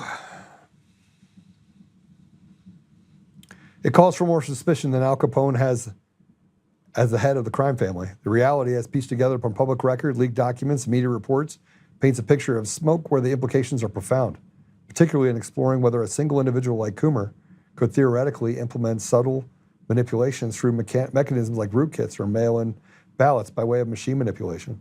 Anomalies in states like Georgia, Colorado, Nevada, Michigan, Pennsylvania, New Mexico, and Arizona all shared substructure glitches, and massive resistance to transparency further amplified these concerns. It is important to note that there's been zero examination of the source code of Dominion voting systems or any other voting system in 11 years leading up to the 2020 election. Zero. Cursory verification was done. Base operating code went unaudited as verifiably reported. Everywhere there's a problem in election technology, from 2006 Chicago glitches to 2010 Mongolia failures, 2010 to 2013 Philippine scandals, to 2020, 2022 U.S. state anomalies. Eric Coomer is there with a 0.99% correlation to the system decay model and his thesis mirroring pixel erosion in his patents.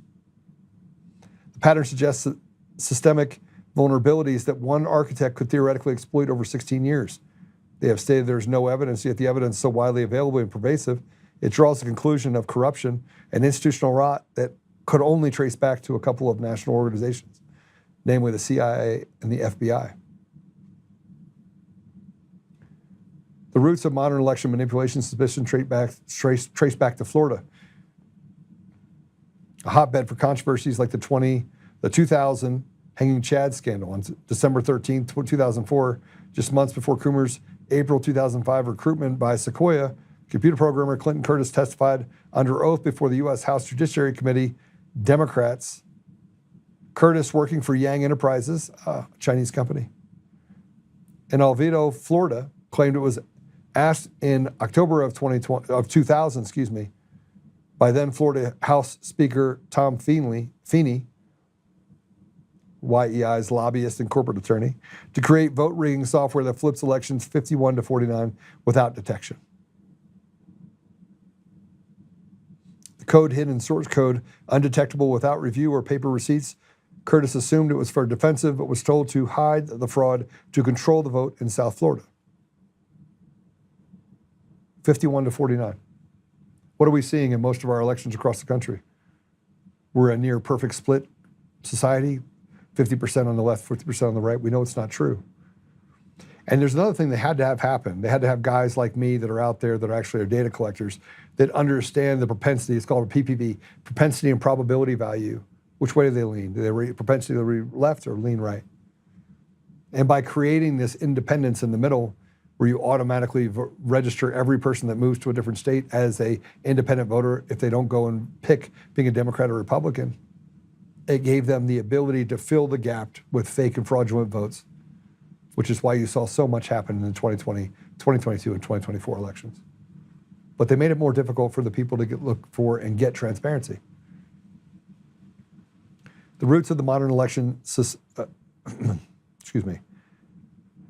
YEI's ties add intrigue. Curtis reports Chinese spy Henry Ni at Yi hacking NASA contracts and sending anti-tank missile chips to China.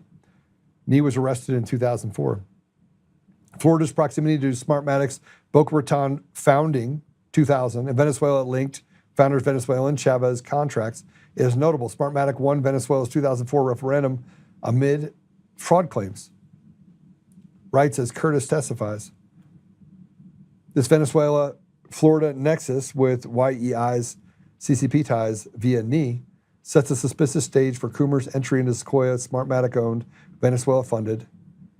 The timing, Curtis undetectable rigging prototype in 2000, Feeney meeting in 2000, Coomer recruitment in 2005, suggests a pattern where Florida originated tech vulnerabilities migrated to Venezuelan-linked firms with Coomer positioned to refine them. Verification, and I took that out. And yet, all this information came from stated sources. When, by the way, those stated sources that I had then, I had to go back and make sure that I had something that showed that these were the sources, because now some of those sources have now since disappeared. Why would they? To illustrate the correlations, below is a detailed timeline of Coomer's career and related election irregularities. Dates are drawn from patents, company announcements, media reports, forensic analysis, showing Coomer's presence at every major junction. There will not be emails or supporting information. That information will be published with additional verifiable sources. All information present has passed cursory peer review, and I reserve the right to update the information as clarity and evidence are presented. See, there's more information that I've had the ability to look at. So there'll be more that will actually garner from this. 2007, Coomer completes his PhD thesis on plasma decay, modeling gradual erosion foundation from theoretical decay algos and later patents pixel reduction in US 9202113B2. In 2000, Smartmatic, founded in Florida, YEI's Curtis firm, created rigging prototype for Feeney. 2004, Smartmatic wins Chavez referendum amid fraud. Subtle algorithm. This was Blitzda investment, 28% Venezuelan stake. We can talk more about that. I did actually write another Substack related to Blitzda investment and how they were able to sidestep being owned by Venezuela by saying, well, it's not really, it's a U.S. corporation, kind of like what they did in the United States when they had Dominion in Canada, Dominion over in Serbia, which was the original, and then Dominion that they put in Colorado that ended up purchasing Sequoia Voting Systems. December 13, 2004, Curtis testifies on rigged software. April 2005, Coomer cold call recruitment. He said himself He was cold called. Somebody cold called Eric Coomer. Now, as chief architect under Smartmatic, acquired in March of 2005 with $120 million Chavez funds. His background, DUI, jail, addiction, previous work history, raised vetting questions. In other words, there's no way he could have passed a background check to work at McDonald's, let alone be the chief architect for 17 states and the District of Columbia. And by the way, all of this information Eric Coomer's attorneys know because they have access to all the information out of Dominion Voting Systems, lawsuits with Fox and with Patrick Byrne. Keep in mind the same judge in that case out of DC sealed and made it unavailable to the public because the public is not entitled to information related to how the election systems are being run or to what corrupt degree we're dealing with machines and mail-in ballots that are absolutely fraudulent. You're not allowed to see it. That coincides, by the way, if you go forward, it was just a month ago or so that the same judge ordered Stephanie Lambert, by the way, Eric Coomer's attorneys, same thing, in this joint defense agreement, had them kicked off of Patrick Byrne's lawyers and had to hire new attorneys, which they're now trying to kick off again. Same thing that they did here in Colorado with me, resulting in me having to go through attorneys so that they could try to destabilize what information those attorneys have access to. Same pattern of habit. But this attorney in DC tried to force Stephanie to destroy all the information he had related to the case of Patrick Byrne v. or Eric Coomer v. or Dominion v. Patrick Byrne. The perfect cover-up. Not because it's within the best interest of the American people, but because they want to continue to hide the improprieties inside of a rotted judiciary. But it's not done yet. And if you're not disgusted yet, you should be.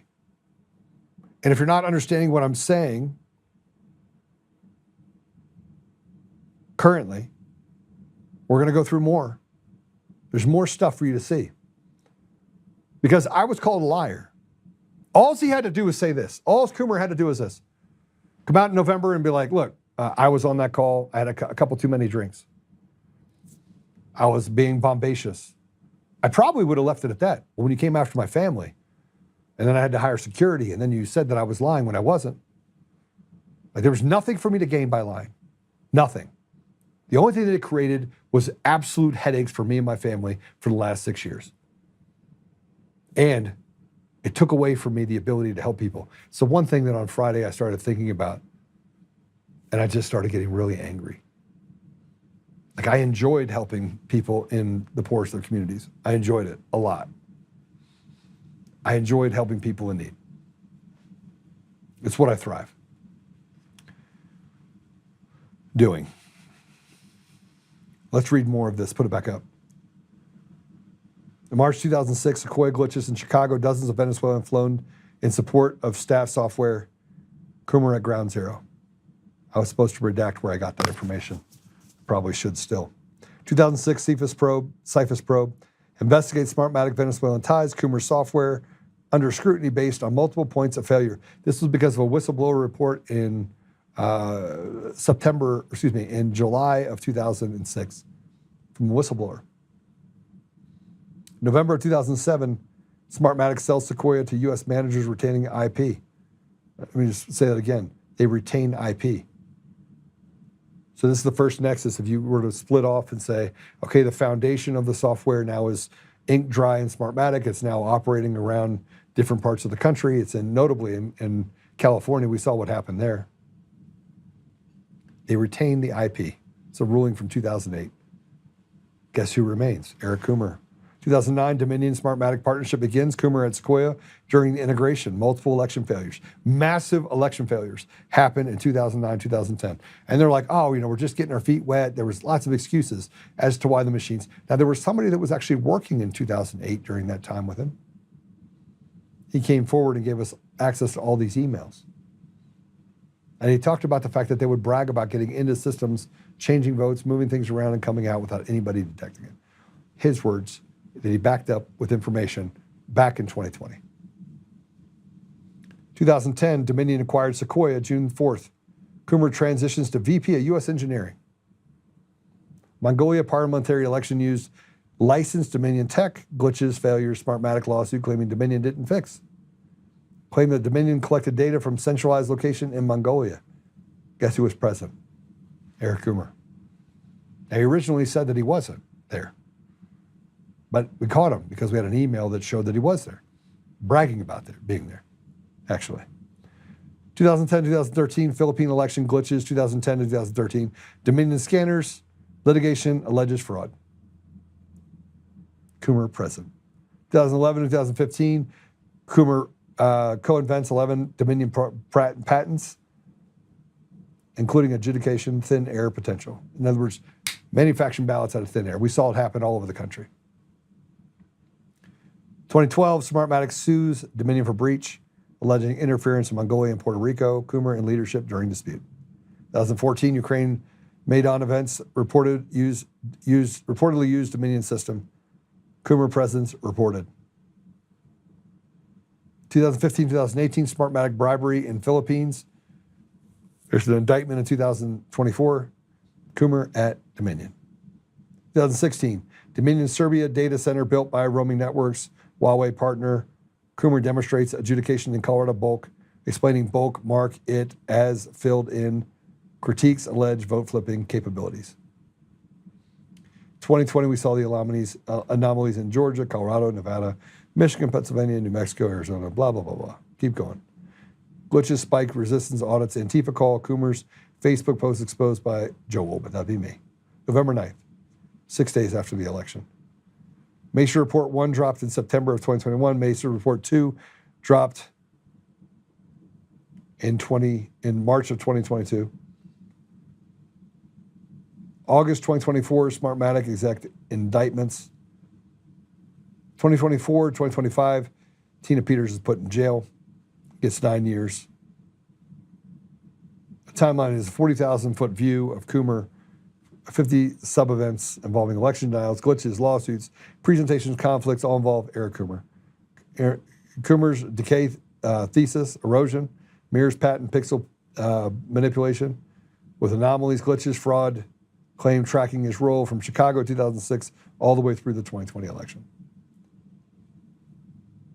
Coomer's personal history mimics improprieties within the election industry nearly identically.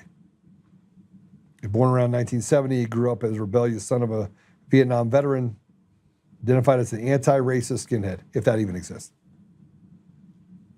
In his youth, his life unraveled with heroin and cocaine addiction, multiple driving under the influence DUI charges, nothing shows up. Okay, guy's a prince. In 2005, fresh off the turmoil, he receives a cold call to join Sequoia Voting System as the chief architect. A cold call. Now, he was doing websites at the time, so I don't know where that would have come from. Cold call to be the chief architect of a company that was just bought by Smartmatic. They hired him despite a background that would likely fail a McDonald's background check. Marks an odd pivot. Sequoia was then owned by Smartmatic, a Venezuelan firm founded in 2000 by Antonio Mujica, Alfredo Anzola, and Jorge Massa, which would leverage $120 million from a Hugo Chavez's 2004 referendum contract to acquire Sequoia in March 2005. Now, we know that's not likely. The Florida connection is striking. Curtis 2004 testimony, the lobbyists that are connected to China, who then gets indicted. And you see these indictments happen all over the election systems.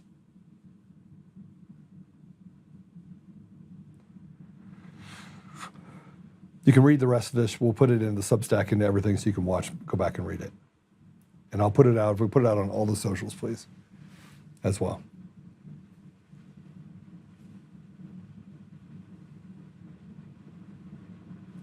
The information that came out of the Dominion v. Patrick Byrne case,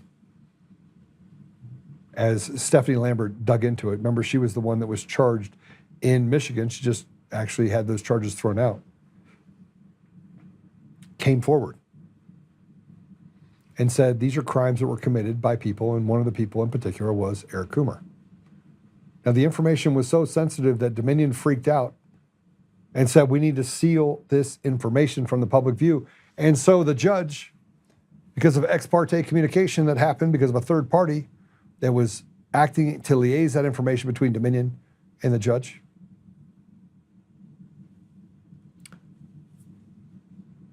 Suppress that information from the public. Public eye would have resolved a lot of these issues that we're dealing with right now. And here's an image of a letter that Darleaf wrote to Jim Jordan that talks about the hacking of elections is obvious. Put it up.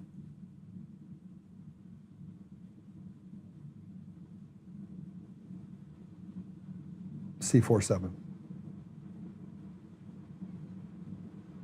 Can we put up C4? Let me read this to you if I can. And I told you before, there's more to this because I want to talk to you about the fact of what they've said and the lies that they continue to actually tell. But they told those lies on Friday, and every time they told them, I was like, oh, that's important. Let's listen to what they're saying and not what they didn't say, not what they did say. This is on March 17th of 2024. This is to Jim Jordan, which, by the way, is acted like the hot potato is just too hot. Again, we have the House, we have the Senate, we have the ability to make and effect changes, and yet I still believe that we're going to have to institute martial law in order to get ourselves out of this. It is the only lever left on the table. And that leads to indictments. And everyone says that, Joe, it's a little crazy that you'd have military tribunals. It's really not. Dear Congressman Jordan, my office is investigating criminal acts related to elections in Berry County, the state of Michigan, in the United States. I'm in possession of evidence involving voting machines. Additionally, I have recently received a subpoena from prosecutor DJ Hilson of Muskegon County for my file. DJ Hilson worked with the Michigan Attorney General to bury the Muskegon fraud investigation that was initially reported by the Muskegon local clerk. Not one person was charged related to the Muskegon fraud, despite confessions and physical evidence. Considering this, I'm going to provide portions of my file to Congress for immediate review and investigation. My office has come to possession of evidence that foreign nationalists have accessed electronic voting machines in Michigan and other states. The evidence demonstrates that election voting machines and electronic machines systems used for elections in Michigan and throughout the United States are not secure, and an immediate investigation is needed by Congress. Next one. I have evidence in my file of Serbian foreign nationals entering our election systems while the votes were being counted and prior to certification. The election vendor, Dominion, hired these Serbian employees and disclosed in emails that they are not able to provide backgrounds on the individuals due to the law in Serbia. It has only been more than 25 years since the conflict involving Serbia. Therefore, the United States is allowing a scenario where potentially Serbian military criminals are running our elections and remotely entering our election equipment. By the way, that's totally true. We could talk a little bit about that too. Who's running Dominion in Serbia? I'm investigating the role of some individuals inside the United States have played in conspiring with these foreign nationals and who have even directed and instructed them to access and interfere with election voting machines and election voting machines during past elections, including the November 2020 election. Multiple false assurances from state and federal agencies and private companies that the elections were secure and not compromised through remote network access or otherwise. Moreover, I have evidence the U.S. Dominion and its affiliates, Dominion, instructed its employees to alter or otherwise falsify the integrity of the software and hardware in its voting machines and systems to obtain certification by the Election Assistance Commission, even when they knew that the systems were not properly verified or certified. Additionally, I have evidence that the voting machines and the systems are vulnerable to alteration and manipulation, i.e. interference, by the use of thumb drives and external devices that can be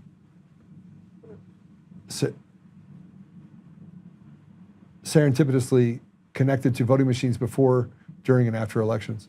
As a result of this information, my office is investigating conspiracy crimes, wire service fraud, honest services fraud, and perjury charges, among other criminal acts. The perjury charges stem from the assurance by Dominion CEO during his written testimony before Michigan legislature that its voting machines and, what did you do? Go back. Go back. There, thank you.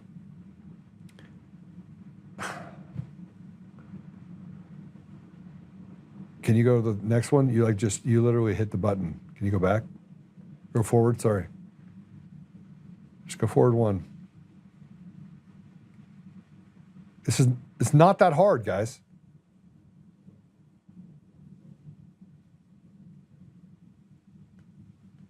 third picture.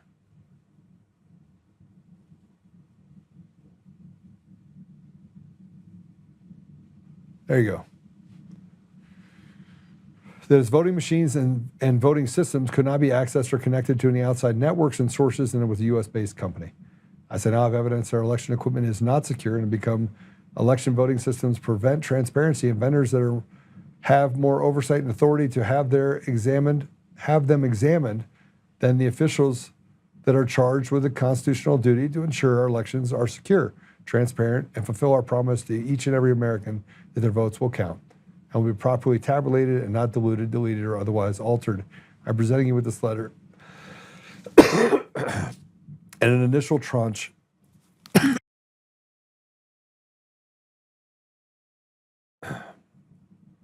of this evidence that you will review it and be compelled to investigate this matter and call those responsible for the breach of the Constitution to give testimony concerning these criminal acts and breach of our national security.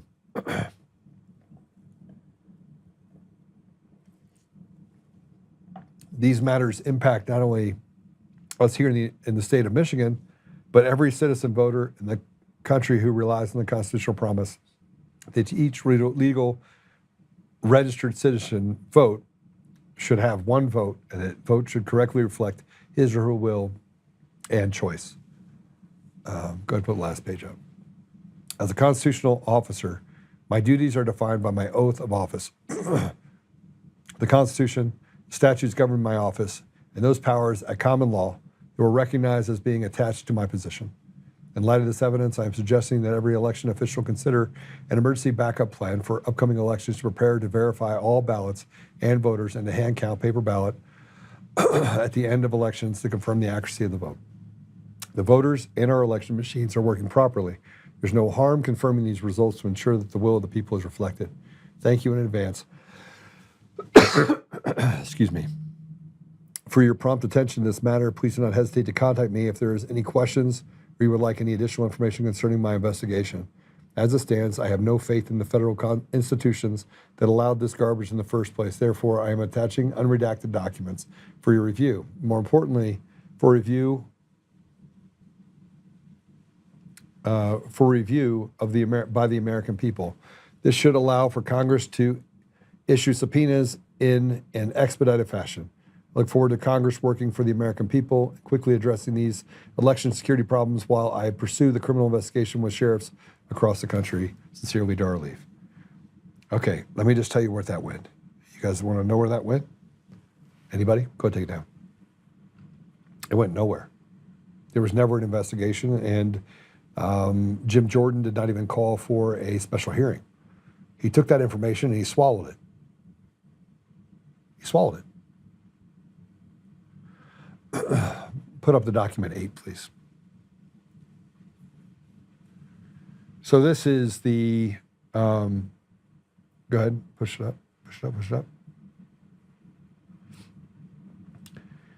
This is the supplement regarding the Dominion voting system subpoena. Now, I want to be really clear. I went ahead and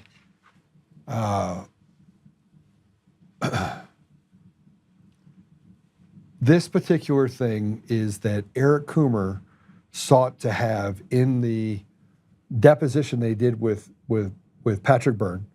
He sought to have information protected.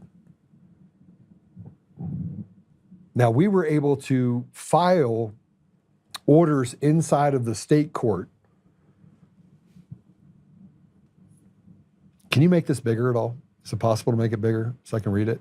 Just put it on the big screen and just blow it up a little bit. Take me off.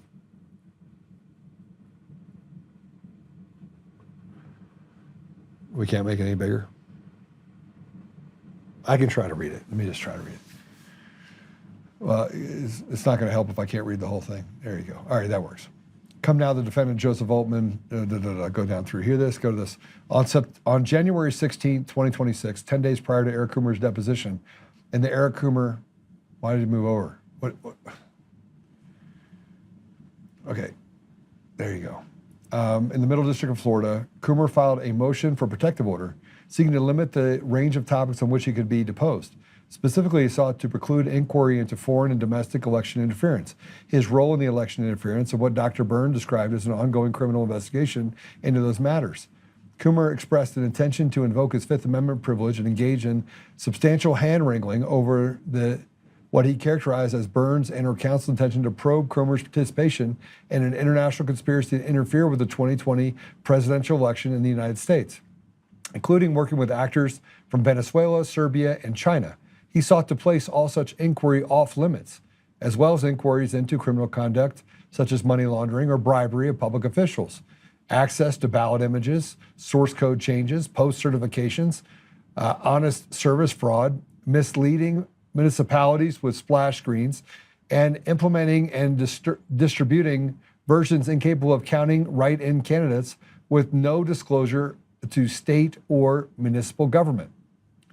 Dr. Byrne is privy to materials related to Dominion in the U.S. Dominion Inc. versus Patrick Byrne case, as in Dr. Coomer. Dr. Byrne is represented by the same counsel in each case, as is Dr. Coomer. Byrne's attorney petitioned the D.C. Circuit on January 5th, 2026, to lift the protective order so that he could comply with the Oltmann defendant's subpoena. That's my subpoena. You went too far.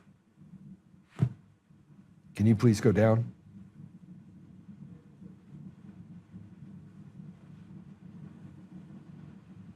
Okay, got it.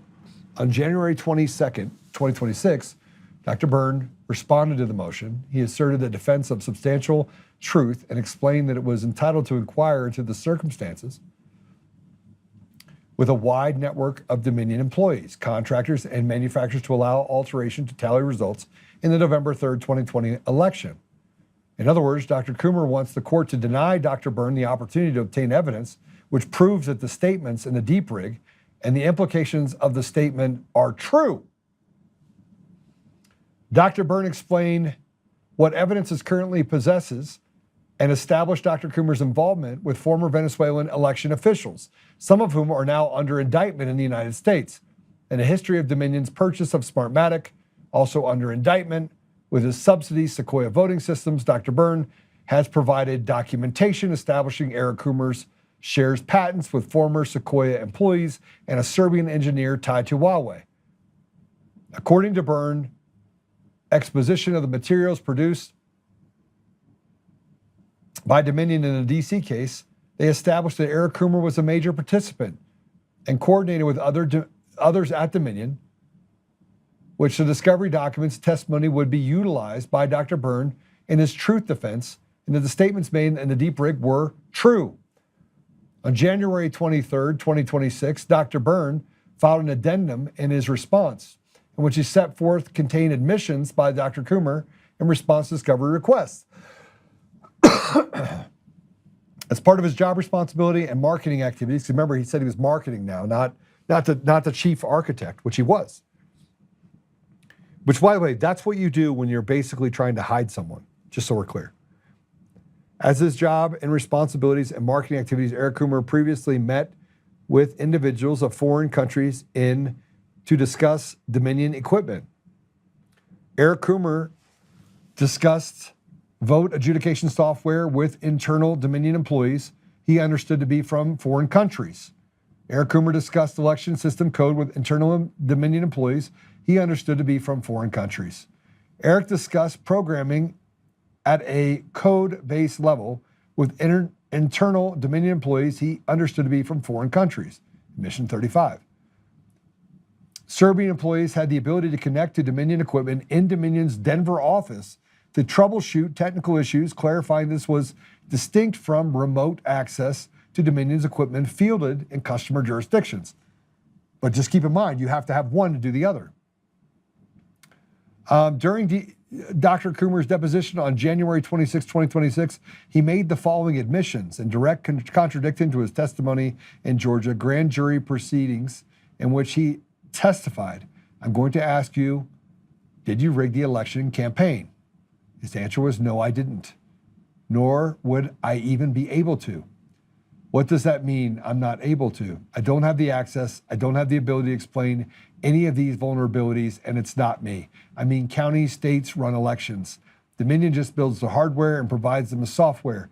We do not run elections. I do not have, nor do I have the technical capabilities to be able to, compromise all the security and processes that are in place that would be needed to affect an election. In the January 27th, 2026 deposition in Tampa, Florida, Dr. Coomer made a number of admissions, including he admitted in his deposition he had access to the tally, and he had accessed it live and printed it during the 2020 presidential election and primary. He admitted the foreign and domestic contractors could remotely access Dominion machines. He admitted that Serbian contractors could have accessed and altered the application system. He admitted that he had contact with Serbian contractors prior to the 2020 election. He stated he did not know whether foreign contractors could remotely access Dominion machines during the 2020 election. He was the chief of Dominion's security team. He admitted he had provided high-level guidance for certain implementation of the voting system, which covered multiple states. He admitted to having been the chief software architect for Sequoia voting systems, later acquired by Smartmatic, and in turn Dominion. He admitted in writing source code for that system. He admitted that domestic and foreign programmers and personnel had access to the Dominion voting source code repositories. He admitted to having remote access into the Dominion management system and remote desktops at the election centers via VPN. He admitted to having access to integral testing environments, system logs, and audit logs. He admitted to having monitored the results of the Chicago-Cook County election in real time on November 3rd, 2020, being able to see the vote tallies prior to certification.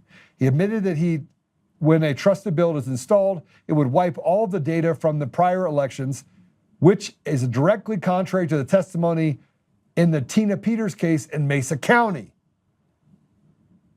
He admitted that Venezuelan nationals were providing support in the Cook County elections and had access to the voting systems. When asked about his offshore bank accounts, which he had denied owning, he was instructed by his counsel not to answer for reasons of safety.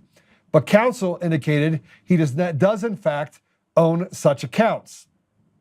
Like Dr. Byrne, Mr. Oltmann, and the extension, the Oltmann defendants, intend to present the defense of substantial truth at trial. They intend to prove that contrary to the averments to the second amended complaint and all prior versions, to his deposition and trial testimony, and to his verified discovery responses, Eric Coomer did, in fact, have the motive, methods, opportunity, means, intentions, and ability to interfere in the 2020 presidential election, and that he was a part of a common Smartmatic Sequoia Dominion international network, which was largely unchanged for 2 decades, that Eric Coomer was a leader and central player in the network, and that Joseph Oltmann reasonably believed he had interfered in the 2020 election. Dr. Byrne, counsel, advised the court of the Middle District of Florida that the Dominion production contained evidence of the network of individuals carrying out the same act of manipulation, deletion, and remote access. But the counsel could not provide greater detail without violating the protective order. The Oltmann defendants are entitled to the discovery evidence they required in order to prove their defense. Eric Coomer and the joint defense partner, Dominion Voting Systems, and its affiliates are not entitled to hide this critical evidence from them regarding of how compromising it is. They sued Oltmann. They cannot they cannot continue to hide truth, and in no proceeding with the semblance of fairness would a court permit them to. Respectfully, the 16th of February, 2026.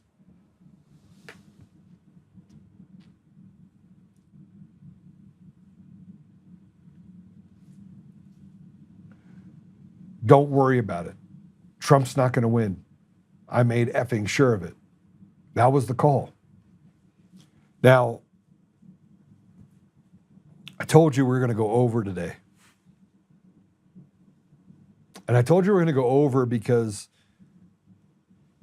the critical part about this entire deal is what it's done to me. I've aged 20 years.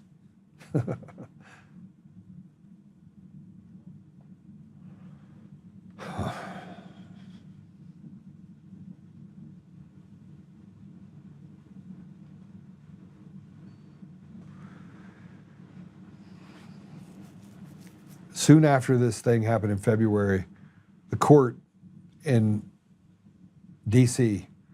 ordered the destruction of all of the information that was in possession of Stephanie and others. Information that would 100% back up everything that I've produced with Eric Coomer. It just so happens that I know people. And so I didn't break any rules and I didn't break any laws. But I have seen some of the information related in that case. And I know that Eric Coomer's lawyers have seen it too. And so as I sit here and I go, you're playing the game and you're fixing the court, but you don't have any leg to stand on. Your client is in the middle of everything that happened in this country that has ripped this country apart for nearly a decade. And it's been going on for 2 decades.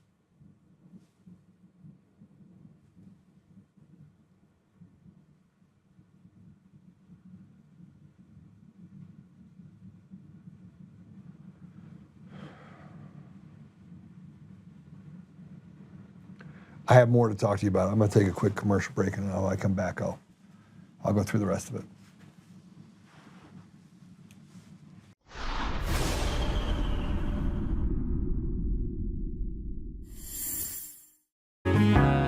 Oh, hi. I almost didn't see you there.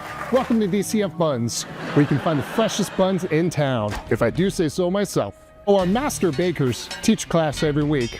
So whether you're new to baking or trying to improve your culinary skills, we got you covered. And we can help you bake the cake of your dreams. We'll even clean your cake if you want. And if you don't want to bake anything yourself, we have loads of fresh buns available in a variety of shapes and sizes. Check us out at dcfbuns.com to learn more. DCF Buns, we keep the buns hot and the deals hotter. Buns. In every thread, in every stitch, Honor-Bound USA weaves the fabric of the American spirit. It's not just apparel, it's a testament to God, family, and country. At Honor-Bound USA, we're a family of patriots who put our faith, family, and America first. When you visit our website, you'll find a line of products that embody our commitment to pray, stand, speak, and act. As the official site for the Untamed podcast, all of our products proclaim speaking the truth with courage. We also have the powerful documentary from Professor David Clements, Let My People Go. Identify yourself as one of the few who are willing to stand for what they believe in. Join the Honor-Bound USA family today. Wear it as a badge of honor, commitment to the values that shape us, and a pledge to the bright future we will build together. Because when you're honor-bound, you're not just wearing a brand, you're embodying a lifestyle.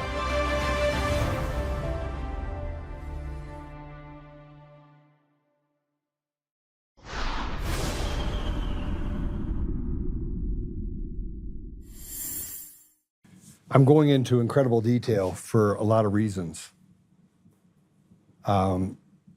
Since Friday, I had a substantial threat.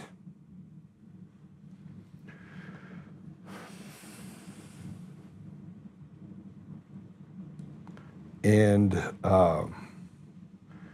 these people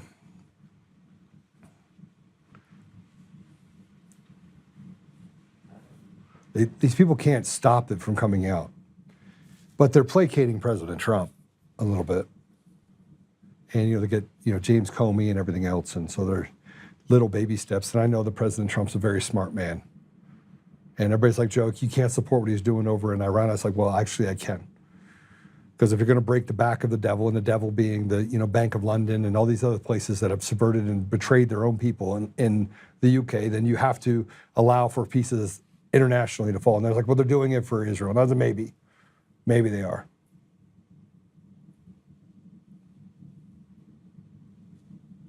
But here's the reality. I didn't lie about Eric Coomer. I didn't want to. I believe that, like, you have this thing where God gets you in the middle of things, and I wish he wouldn't have.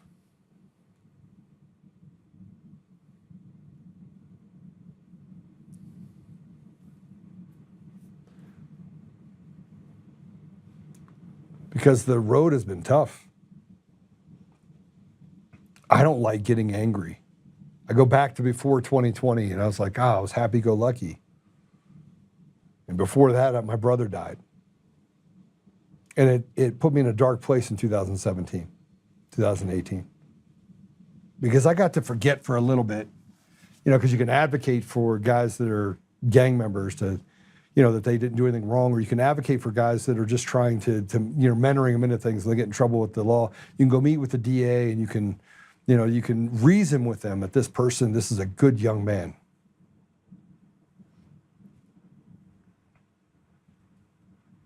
Then my brother died, and I saw them cover up the murdering of my brother and the lies.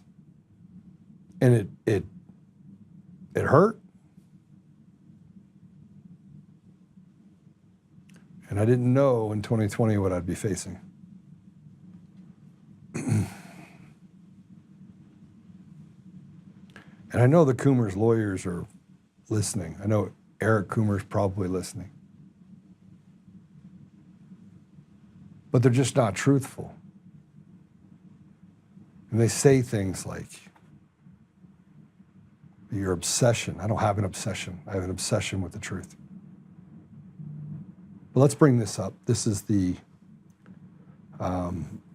Tay Anderson subpoena.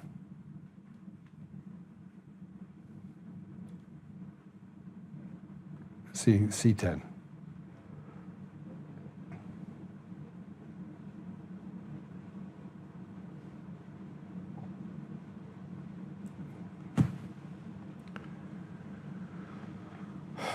This is a subpoena to produce documents to Antwana Anderson, a.k.a. Tay Anderson. Go up, please. Okay. This just tells you that we were able to serve this on him and see the exhibit. And this tells you what he has to do, and this is the attorneys for plaintiff. To identify the parties. Go ahead, just go through that. Get through that. There you go. So this says that it's served on you by counsel. Pursuant to subpoena, please produce the documents, records, information, things or objects described herein for inspection and copy in accordance to Rule 45 of the Colorado Rules of Civil Procedure and the instructions and definitions provided below. And they've stipulated this is under a confidentiality order, is attached. In other words, we have something that says that we would not put this out anywhere else. And is directed, intended to cover all responsive documents and materials within your possession, custody, or control, including those accessible through your access to any of and all programs. Keep going. Reference below to the extent that Tay Anderson has the practical ability to obtain, access, use, or request such documentation in the ordinary course of business, including by virtue of shared personnel, infrastructure, legal representation, or integrated business operations. Such documents are to be considered within its control for purpose of the subpoena. If Antoine Anderson, aka Tay Anderson, displays access or control over the responsive documents held by other organizations or withholds such documents or otherwise contends its lack of ability to obtain them, please advise us of separate subpoenas, if necessary, letters, rogatory, or, I don't know what that word, I can't see it, may be issued. Thank you in advance for, I'm going to put on your glasses, Joe. Thank you in advance for your prompt response to this matter. Okay, go ahead. Now, let's go down. Stop. So this is what I asked for from Tay Anderson. Now I'm going to show you why this is important. Because Tay Anderson had an affidavit. We're going to talk about that. Unless otherwise specified, these requests generally seek to produce the documents, records, information, things, or objects created, modified, or otherwise related to the time period from January 1st, 2020 through December 31st of 2021, the relevant time period. Complying with the subpoena request, call for the production of all responsive documents, things, or objects in your possession, custody, or control, whether held by you or past or present agent, employee, representative, acting on your behalf. These requests also call for responsive documents, information, or objects that you have a legal right to obtain, that you have a right to copy, or you have a right to access, as well as documents, information, things, and objects that you have placed in the temporary possession, custody, or control of a third party. The subpoena is requests are static in nature, seeking documents and information in your possession, custody, and control. Let's see if I got that. As of the compliance state, information, no documentation or information should be destroyed, modified, removed, transferred, otherwise made inaccessible. All responsive documents and information are to be produced as they are kept in usual course of business, including labels, markings, blah, blah, blah. Okay, now let's get to the documents, shall we? Oh, I think you passed some of it. Go down. No, go up. Sorry, go up. Pretty sure. Stop. Images. Oh, there's still file types. Okay, I could go up some more. I'm sorry. Go down. Sorry. Down is up. Up is down. Yeah. Keep going. Those are your definitions. Let's get to the part. Keep going. So these go through all the things related to terms, right? And we'll make this available, right? Guys, can we make that available? Okay, these are requested documents. All documents, communication, relevant time period, regardless of the author, sender, or recipient, including limited to all emails, text messages, letters, group chats, concern, refer, relate, or others pertaining to Eric Coomer, Antifa, Black Lives Matter, BLM, or any chapter thereof in Dominion voting systems. All documents, communications from the relevant time period sent from copying or involving Eric Coomer, Antifa, or Black Lives Matter, BLM, or any chapter thereof. All text messages, iMessages, Slack messages, Proton messages, Signal messages, Chan messages, all communication from the relevant time period sent via any text message service with perennial messaging applications, including but not limited to Signal, Proton, WhatsApp, or Telegram between you and Eric Coomer, any Black Lives Matter, BLM, or any other individual regarding either Eric Coomer in September 2020 Zoom call. All communication between you and Eric Coomer, Charlie Kane, Brad Clower, or any agents, employees, investigators, or agent working on their behalf, including but not limited to Brad for Public Relations, all emails, text messages, WhatsApp, Proton, Signal, letters, and group chats. All text messages, iMessages, Slack messages, Proton messages, or other communication regarding but limited to all emails, text messages, letters, or group chats from the relevant time period via any text message service or ephemeral messaging application. That's weird. Including but not limited to Signal, Proton, WhatsApp, or Telegram between you and Sean Heidi Beadle. All text messages, communications. So it goes in, by the way, between you and Kyle Clark. And it says all documentation, right? And down here at 11, provide the Zoom meeting ID from September 25th, 2020, Zoom meeting that you referenced in your affidavit dated September 1st, 2021. Provide the username, email address for your Zoom account that was used in September 25th, 2020, that you referenced in your affidavit regarding September 1st, 2021. Provide documentation of every attendee to the Zoom meeting on September 25th, 2020, where you referenced in your affidavit saying September 1st, 2021. Provide all recordings of the Zoom meeting from September 25th, which were referenced in your affidavit dated September 1st, 2021. Provide all chat logs of Zoom meetings from September 25th, 2020, where you reference your affidavit dated September 1st, 2021. Keep going. Okay. All right, take that down. Put up the Tay Anderson. Let's show you who Tay Anderson is. This is Tay Anderson. Denver Public Schools board member, right? He's also the one that was accused of doing some pretty bad things to children, which forced him out of politics because of the things that he was accused of doing this sexually to children. There was a lot of allegations. Now, please put up Tay Anderson's affidavit. They tried to suppress this affidavit. This is an affidavit that was presented in September. Now, if I would have had this, if I would have been thinking straight back in September of 2021, I probably would have pursued it then. This is a declaration of Antoine Anderson, okay? So let me just read this to you. My name is Antoine Tuata, whatever his name is, but I'm known as circles as Tay Anderson. Over the age of 21 years old, sound mind and full competent in this declaration. I have personal knowledge of the matters stated in this declaration, which are true and correct. I'm the at-large director of the Denver Public School Board of Education. I was elected to this position in 2019. Throughout the spring and summer of 2020, the Black Lives Matter protest movement grew rapidly in Colorado, and specifically in Denver.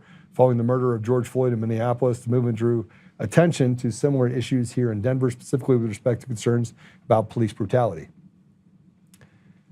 Through the consistent and vocal involvement in Black Lives Matter movement, my public persona grew, and I assumed both formal and informal leadership roles within the movement. As a result of the success of the Black Lives Matter movement in Colorado, including a historic passage of the Enhanced Law Enforcement Integrity Act, various political operatives that disagree with our objectives began to target our work, with some individuals even targeting me personally.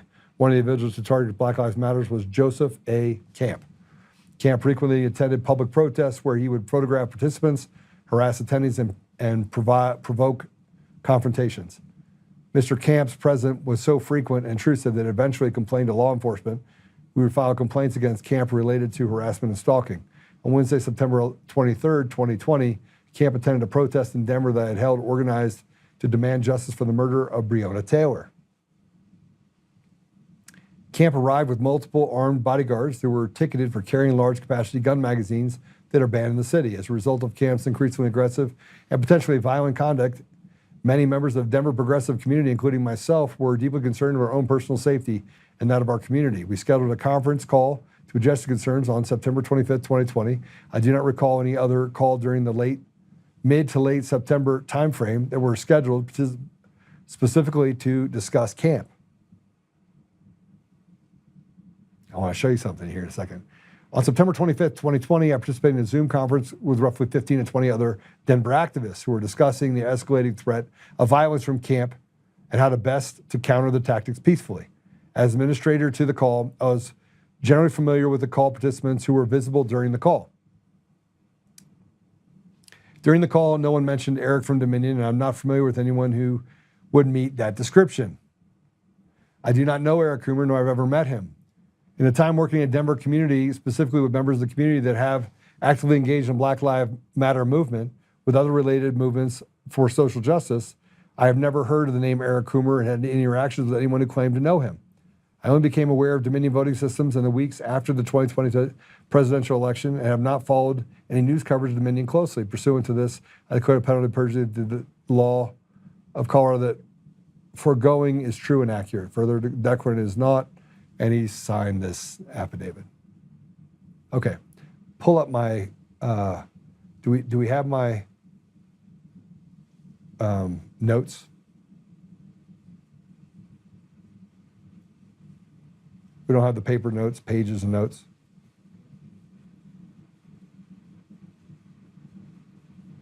All right, forget it. Anyway, the notes that he references are the things that I talked about in my notes. Breonna Taylor, Tay Anderson was on the call. I was on the call. So he goes out and they find, and I only wrote Tay Anderson in the notes. That's it. So from Tay Anderson, or Tay, I didn't even say Tay Anderson. I think I only wrote Tay. I don't know. Maybe it was Tay Anderson. But I think it was just Tay. But they knew from Tay Anderson to go get an affidavit from this guy in September of 2021. And he knew to write about the things that were in my comments that we talked about.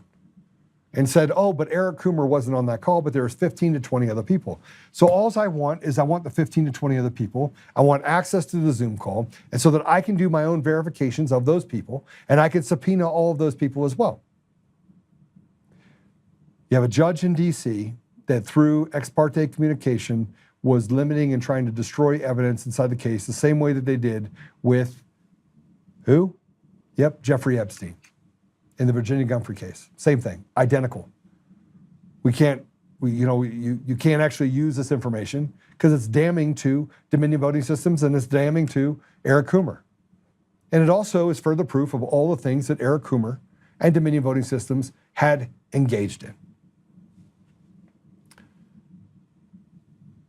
But Tay Anderson wasn't done yet. He also filed a motion to squash the document, but he never turned it in.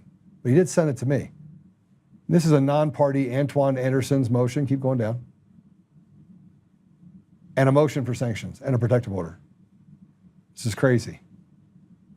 And he goes through this stuff, which he never filed in the court, which is, again, weird. Anderson is not a defendant in the case, not alleged to have been defamatory statements that form the basis of plaintiff's claims against defendant Joseph Oltmann.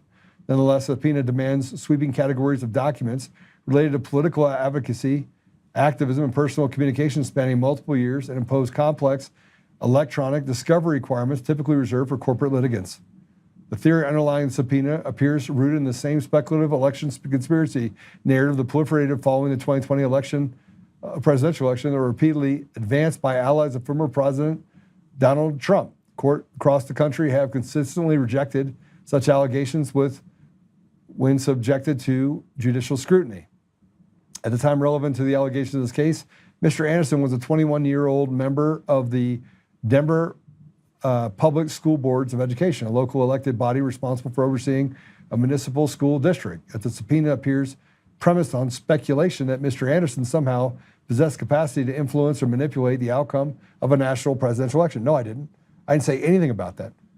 I didn't say anything about that. Why would he bring that up? Why would he bring that up? That's not what I said. What I said is I just want access to the Zoom call that you filed an affidavit on. It's very clear. I just read it to you. But then he brings it in and makes it sound like I'm talking about him moving an election. I didn't say that at all. The suggestion that a local school board official wielded the power to secretly affect a nationwide election outcome is not merely unsupported, it's facially implausible. Courts do not permit the subpoena power to be used as a tool to search for evidence supported implausible conspiracy theories, particularly when the target of the subpoena is a non-party citizen.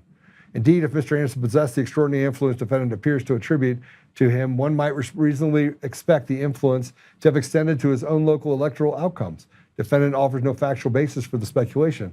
The reasons for the subpoena should be squashed in its entirety. Where did I ask for that? Where did I say he had anything to do with it? I never said he had anything to do with it. What I said is I want access to the Zoom call that you said happened on September 25th. I want emails, text messages, signal chats. I want them all. Give me the information. You said Eric Coomer wasn't on the call. So it shouldn't be hard to give it to me then, right? Give me access to the information. Make it easy for me to get to the very end of the thing, which is where? Give me the name of the 15 to 20 people that were on the call. And I will go subpoena and I will depose them as well. But they run the clock and they hide the information, and they knew at the time that he wrote an affidavit. He wrote that affidavit saying that I had this call. They could have put it to bed right then. They could have said, give me your Zoom call. Show me the 15 to 20 people that were on the call.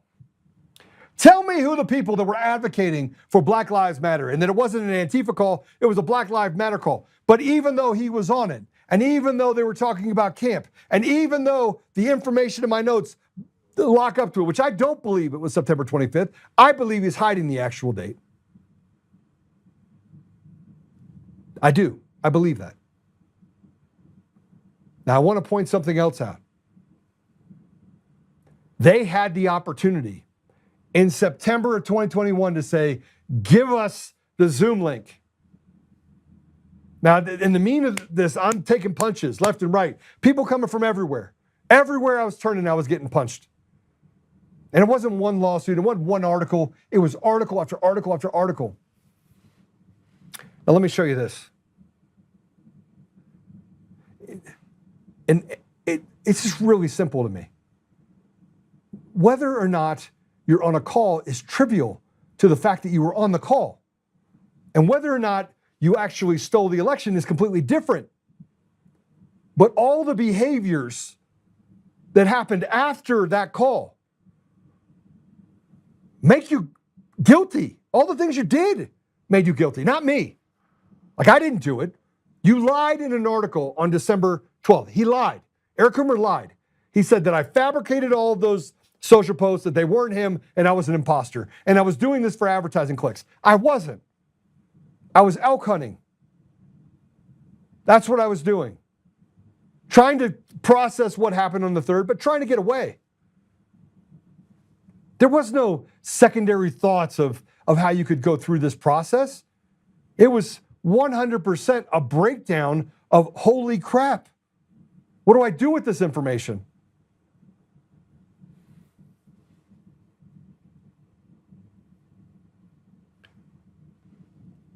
I only got a few more minutes.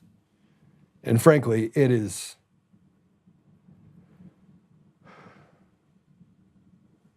So then when I finally find out that the Antifa kid is a pseudonym name, that it was a civil rights activist from the 1800s, which just happened this year.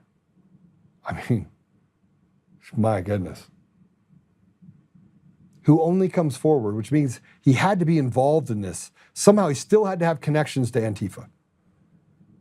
Because how else would he know? It was relatively unpublished. The second time I was fined $1,000 a day. For him to reach out to me means he had to have known. He had to have known somewhere, someone said something. He's like, look, man, in good conscience, I can't do this. Here's what I'm going to tell you. Go look it up. And I think to myself, man, it would have been nice to know that I'm protecting. But then there's more information that you have to know. The further you get down this deal and you start talking about the Frank Speech jury form and Mike Lindell's jury form and the My Pillow jury form, you can't run away from all the facts that we have across the country. In his own words, this is a guy that ran into a building, ran into a bar, almost hit a bunch of people, and then lied and got away with it because those same attorneys showed up on the side of the road to negotiate with the police. That actually happened. And let me just show you the Frank Speech, these jury forms really quick so you understand. I spent 2 days on the getting hammered. And I brought in this affidavit and they tried to get it thrown out. This is the verdict form for Frank Speech. Go ahead, go up. Now it says that claim defamation per se has plaintiff provided and set forth the instructions. The defendant, Frank Speech, defamed him by publishing at least one of the statements. And he said no. Statement by Lindell, yes. August 12, 2021, statements by Oltmann and Clements. And these are statements that they said that I made. Were they defamatory? No. August 12th, 2021, statements by Clements, yes. Statements by Lindell, no. Statements by Peters, no. Statements by Lindell, no. Keep going.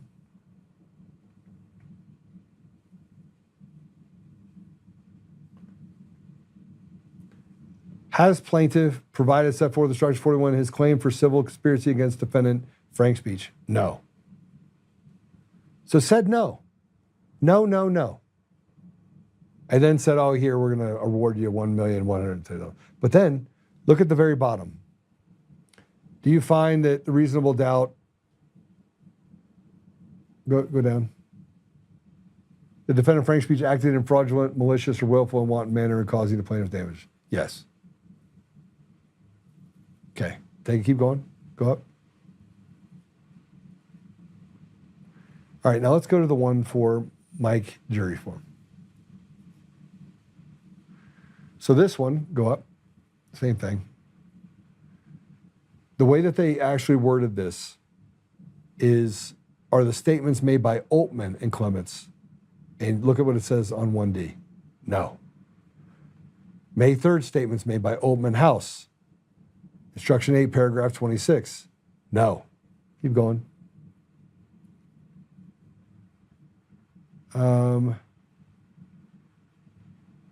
all the statements made by Oltmann are no. No. Go up. Did he emotional distress? No. Civil conspiracy? No.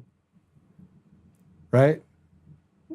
And then it asks the question, do you find that acted in a fraudulent, malicious, or willful or wanton manner causing plaintiff damages? See it? No. No, he didn't. So basically says he didn't do anything malicious. More importantly, it found me credible in this entire deal. Keep going up.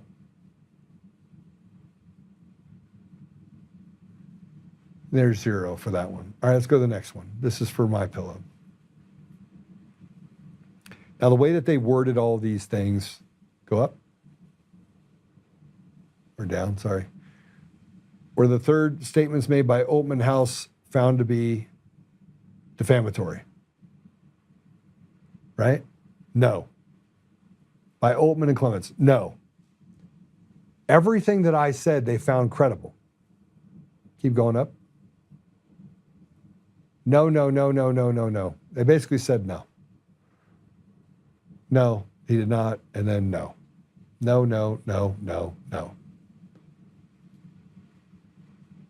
And dismissed it against MyPillow.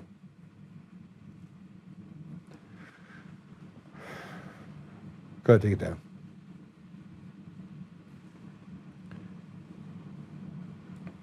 If you stayed with me for the last 3 hours, I've done this several times. I'm going to continue to do it this week. I'm going to present more evidence over the next couple days. I'll show you the comments related to all of my stuff. I may actually do a complete comparison of Eric Coomer's doctorate dissertation with the math. I'm going to show you how we converted one to the other so that it mimics it, so you understand how that conversion would actually happen. I'll do that maybe Wednesday or Thursday. But I want to make sure there's a record of all this. And if you're watching this, I might have had a record anyway.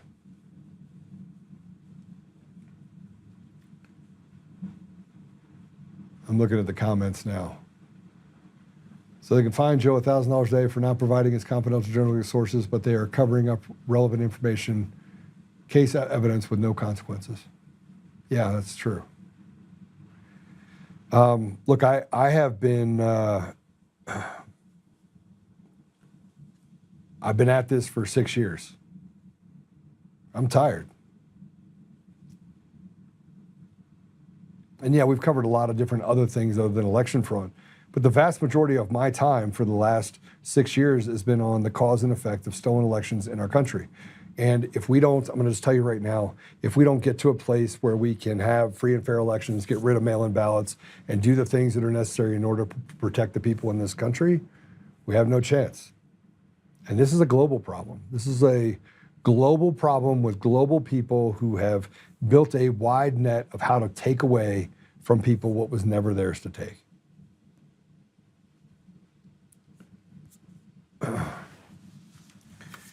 So I'm a danger because I want people tried for treason.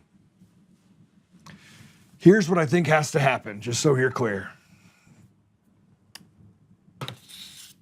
We are going to have to arrest people. We're going to have to try people. And yet our judiciary is rotted to the core. We're seeing it everywhere. We see what they did to President Trump. They see what they do to block him at every level. They make sure that that all the things that we do collectively as a group, that all of those things get dismissed, relegated to the sidelines. Now, most of those people don't understand that they're going to come for them first. They're coming for them first. They're going to knock them off one by one because no one can tell the story of what they've done. And so who's going to be the new AG? Who's going to be the one to stand up? Are we going to get to a place where we declare martial law? Is it going to be tribunals? Military tribunal? I don't know. I don't know what you'd call it. Here's what I know. There is a massive, massive amount of unrest with the American people. Democrats, Republicans, Independents, they all feel the same way. They've been betrayed in ways that are hardly recognizable. And while we sit here and we try to come up with solutions, we can't help but see up front and personal just how incredibly rotted our systems are. We can only pray. We can only pray, and we can only stand up, and we can only do the things that are necessary in order to protect our brothers and sisters. I haven't even shown you, but they had the opportunity. And where did I find Eric Coomer? Up elk hunting. And this is the part where it gets really uncomfortable for them. Why didn't they ask Tate Anderson for the Zoom access and the 15 to 20 people that were on it? Why?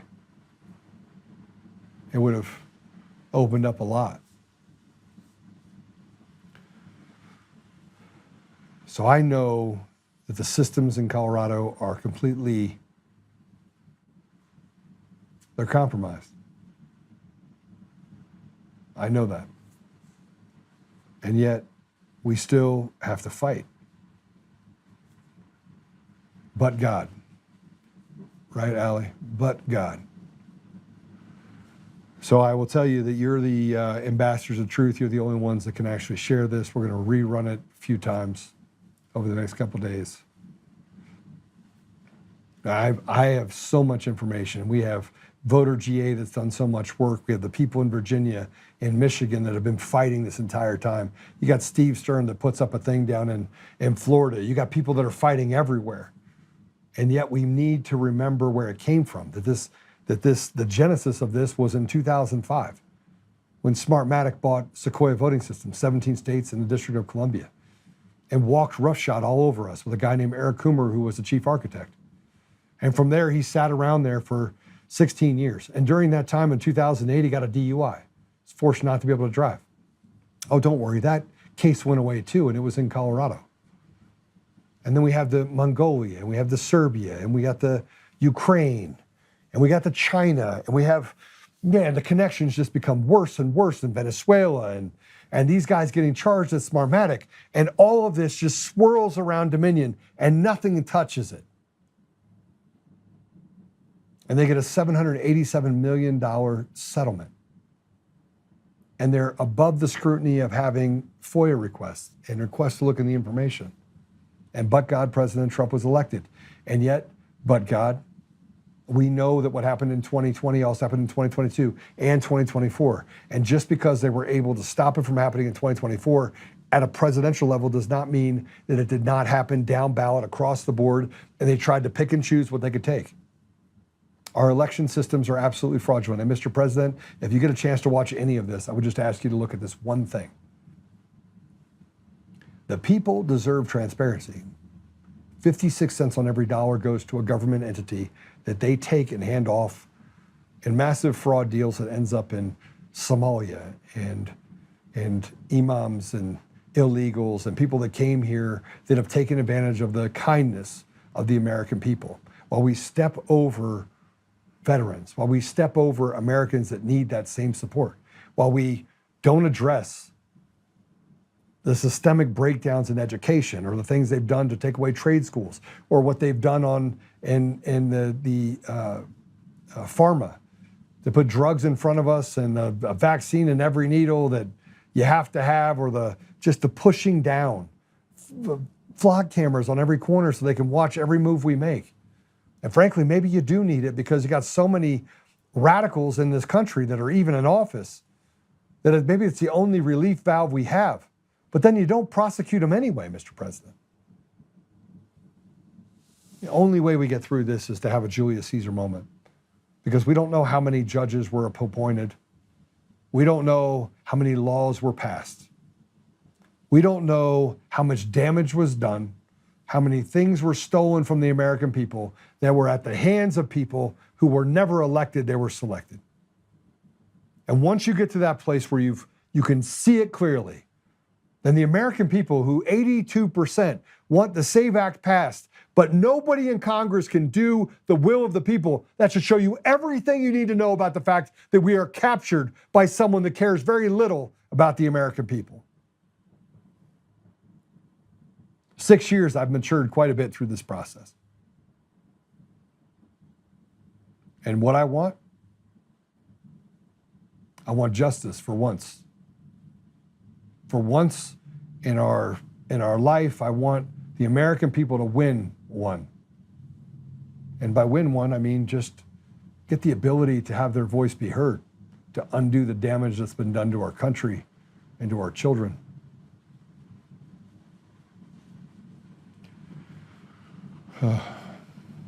But God.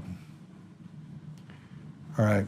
Well, you can share us at Apple Podcasts, Google Podcasts, Spotify, Pandora, iHeartRadio, TuneIn.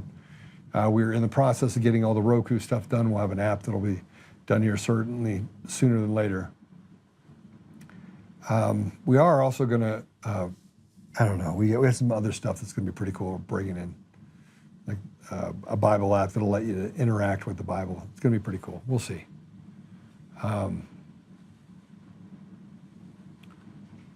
Yeah, let's pray it out. And by the way, I'm not discouraged at all. If you're thinking I'm discouraged, I'm not. I'm not discouraged. I'm not. I was watching this incredible movie last night. It's totally not a, like, knock him down. I think it's called, here, let me look it up real quick. Let me look it up. I think this is an important stop for a second. We'll just look it up real quick. Oh, it's 5 o'clock. I got to go. Let's pray it out. Sorry. I'll tell you guys about the movie tomorrow. Anyway, it's a great movie about an octopus. If you know which one I'm talking about, it's a Netflix show, but it was on, what was it called? Hulu? Yeah. Anyway, I'll send it to you tomorrow.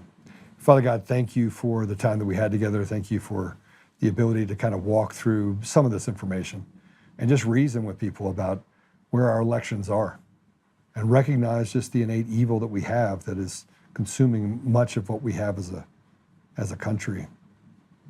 We know we can see it. We know that our elections are fraudulent. We know that they are stealing the identities and the very soul of our nation through our children. We also know that the children coming up now are some of the most conservative, most focused that we've seen ever in the history of our nation in hundreds of years. We know that the truth is this radical thing that leads to ethics and morals and to restoration, bringing you back into our country and into the very way of life. But more importantly than our country is the world that is rotted by these same people that operate across our great world. Father, I just ask you to give us the strength to fight, to allow us to forgive each other, set aside petty differences so we can work the problem and win for the American people and win for the people around the world. I ask you to bless President Trump, Father, and give him the ability to have strength to move mountains, to part the sea if necessary, but to do whatever is necessary to get us to a place where we have free and fair elections and an ethical society. I thank you again, Father, for the things that you've put in my life and the blessings that I've been able to have. And I thank you for the many people around me that have protected me and walked with me and done great things with me. I say these things humbly in Jesus' name. Amen. All right, I'll see you guys later. Have a great day, and God bless you guys.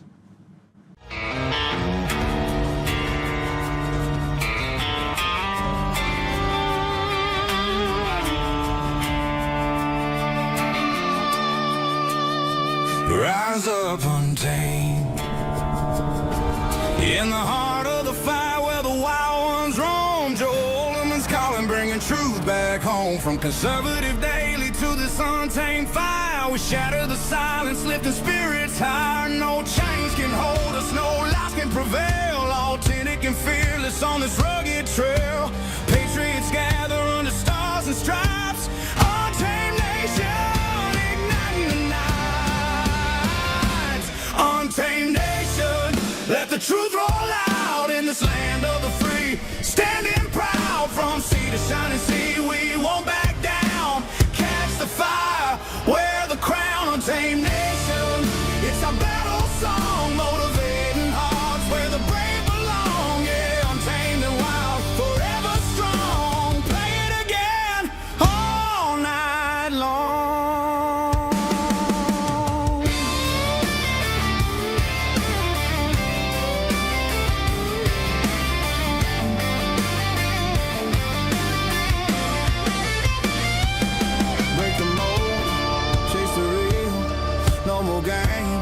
time to heal. Joe's voice leads the untamed crew. Truth matters through and through. Untamed nation, let the truth roll out in this land of the free. Standing proud from sea to shining sea, we won't back down. Catch the fire, wear the crown. Tame nation, it's our battle song, motivating hearts where the brave belong. Yeah, untamed and wild, forever strong. Play it again all night long.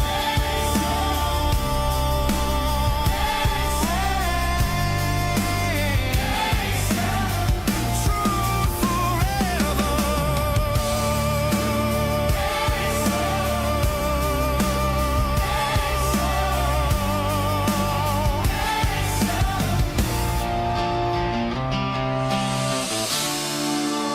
True forever.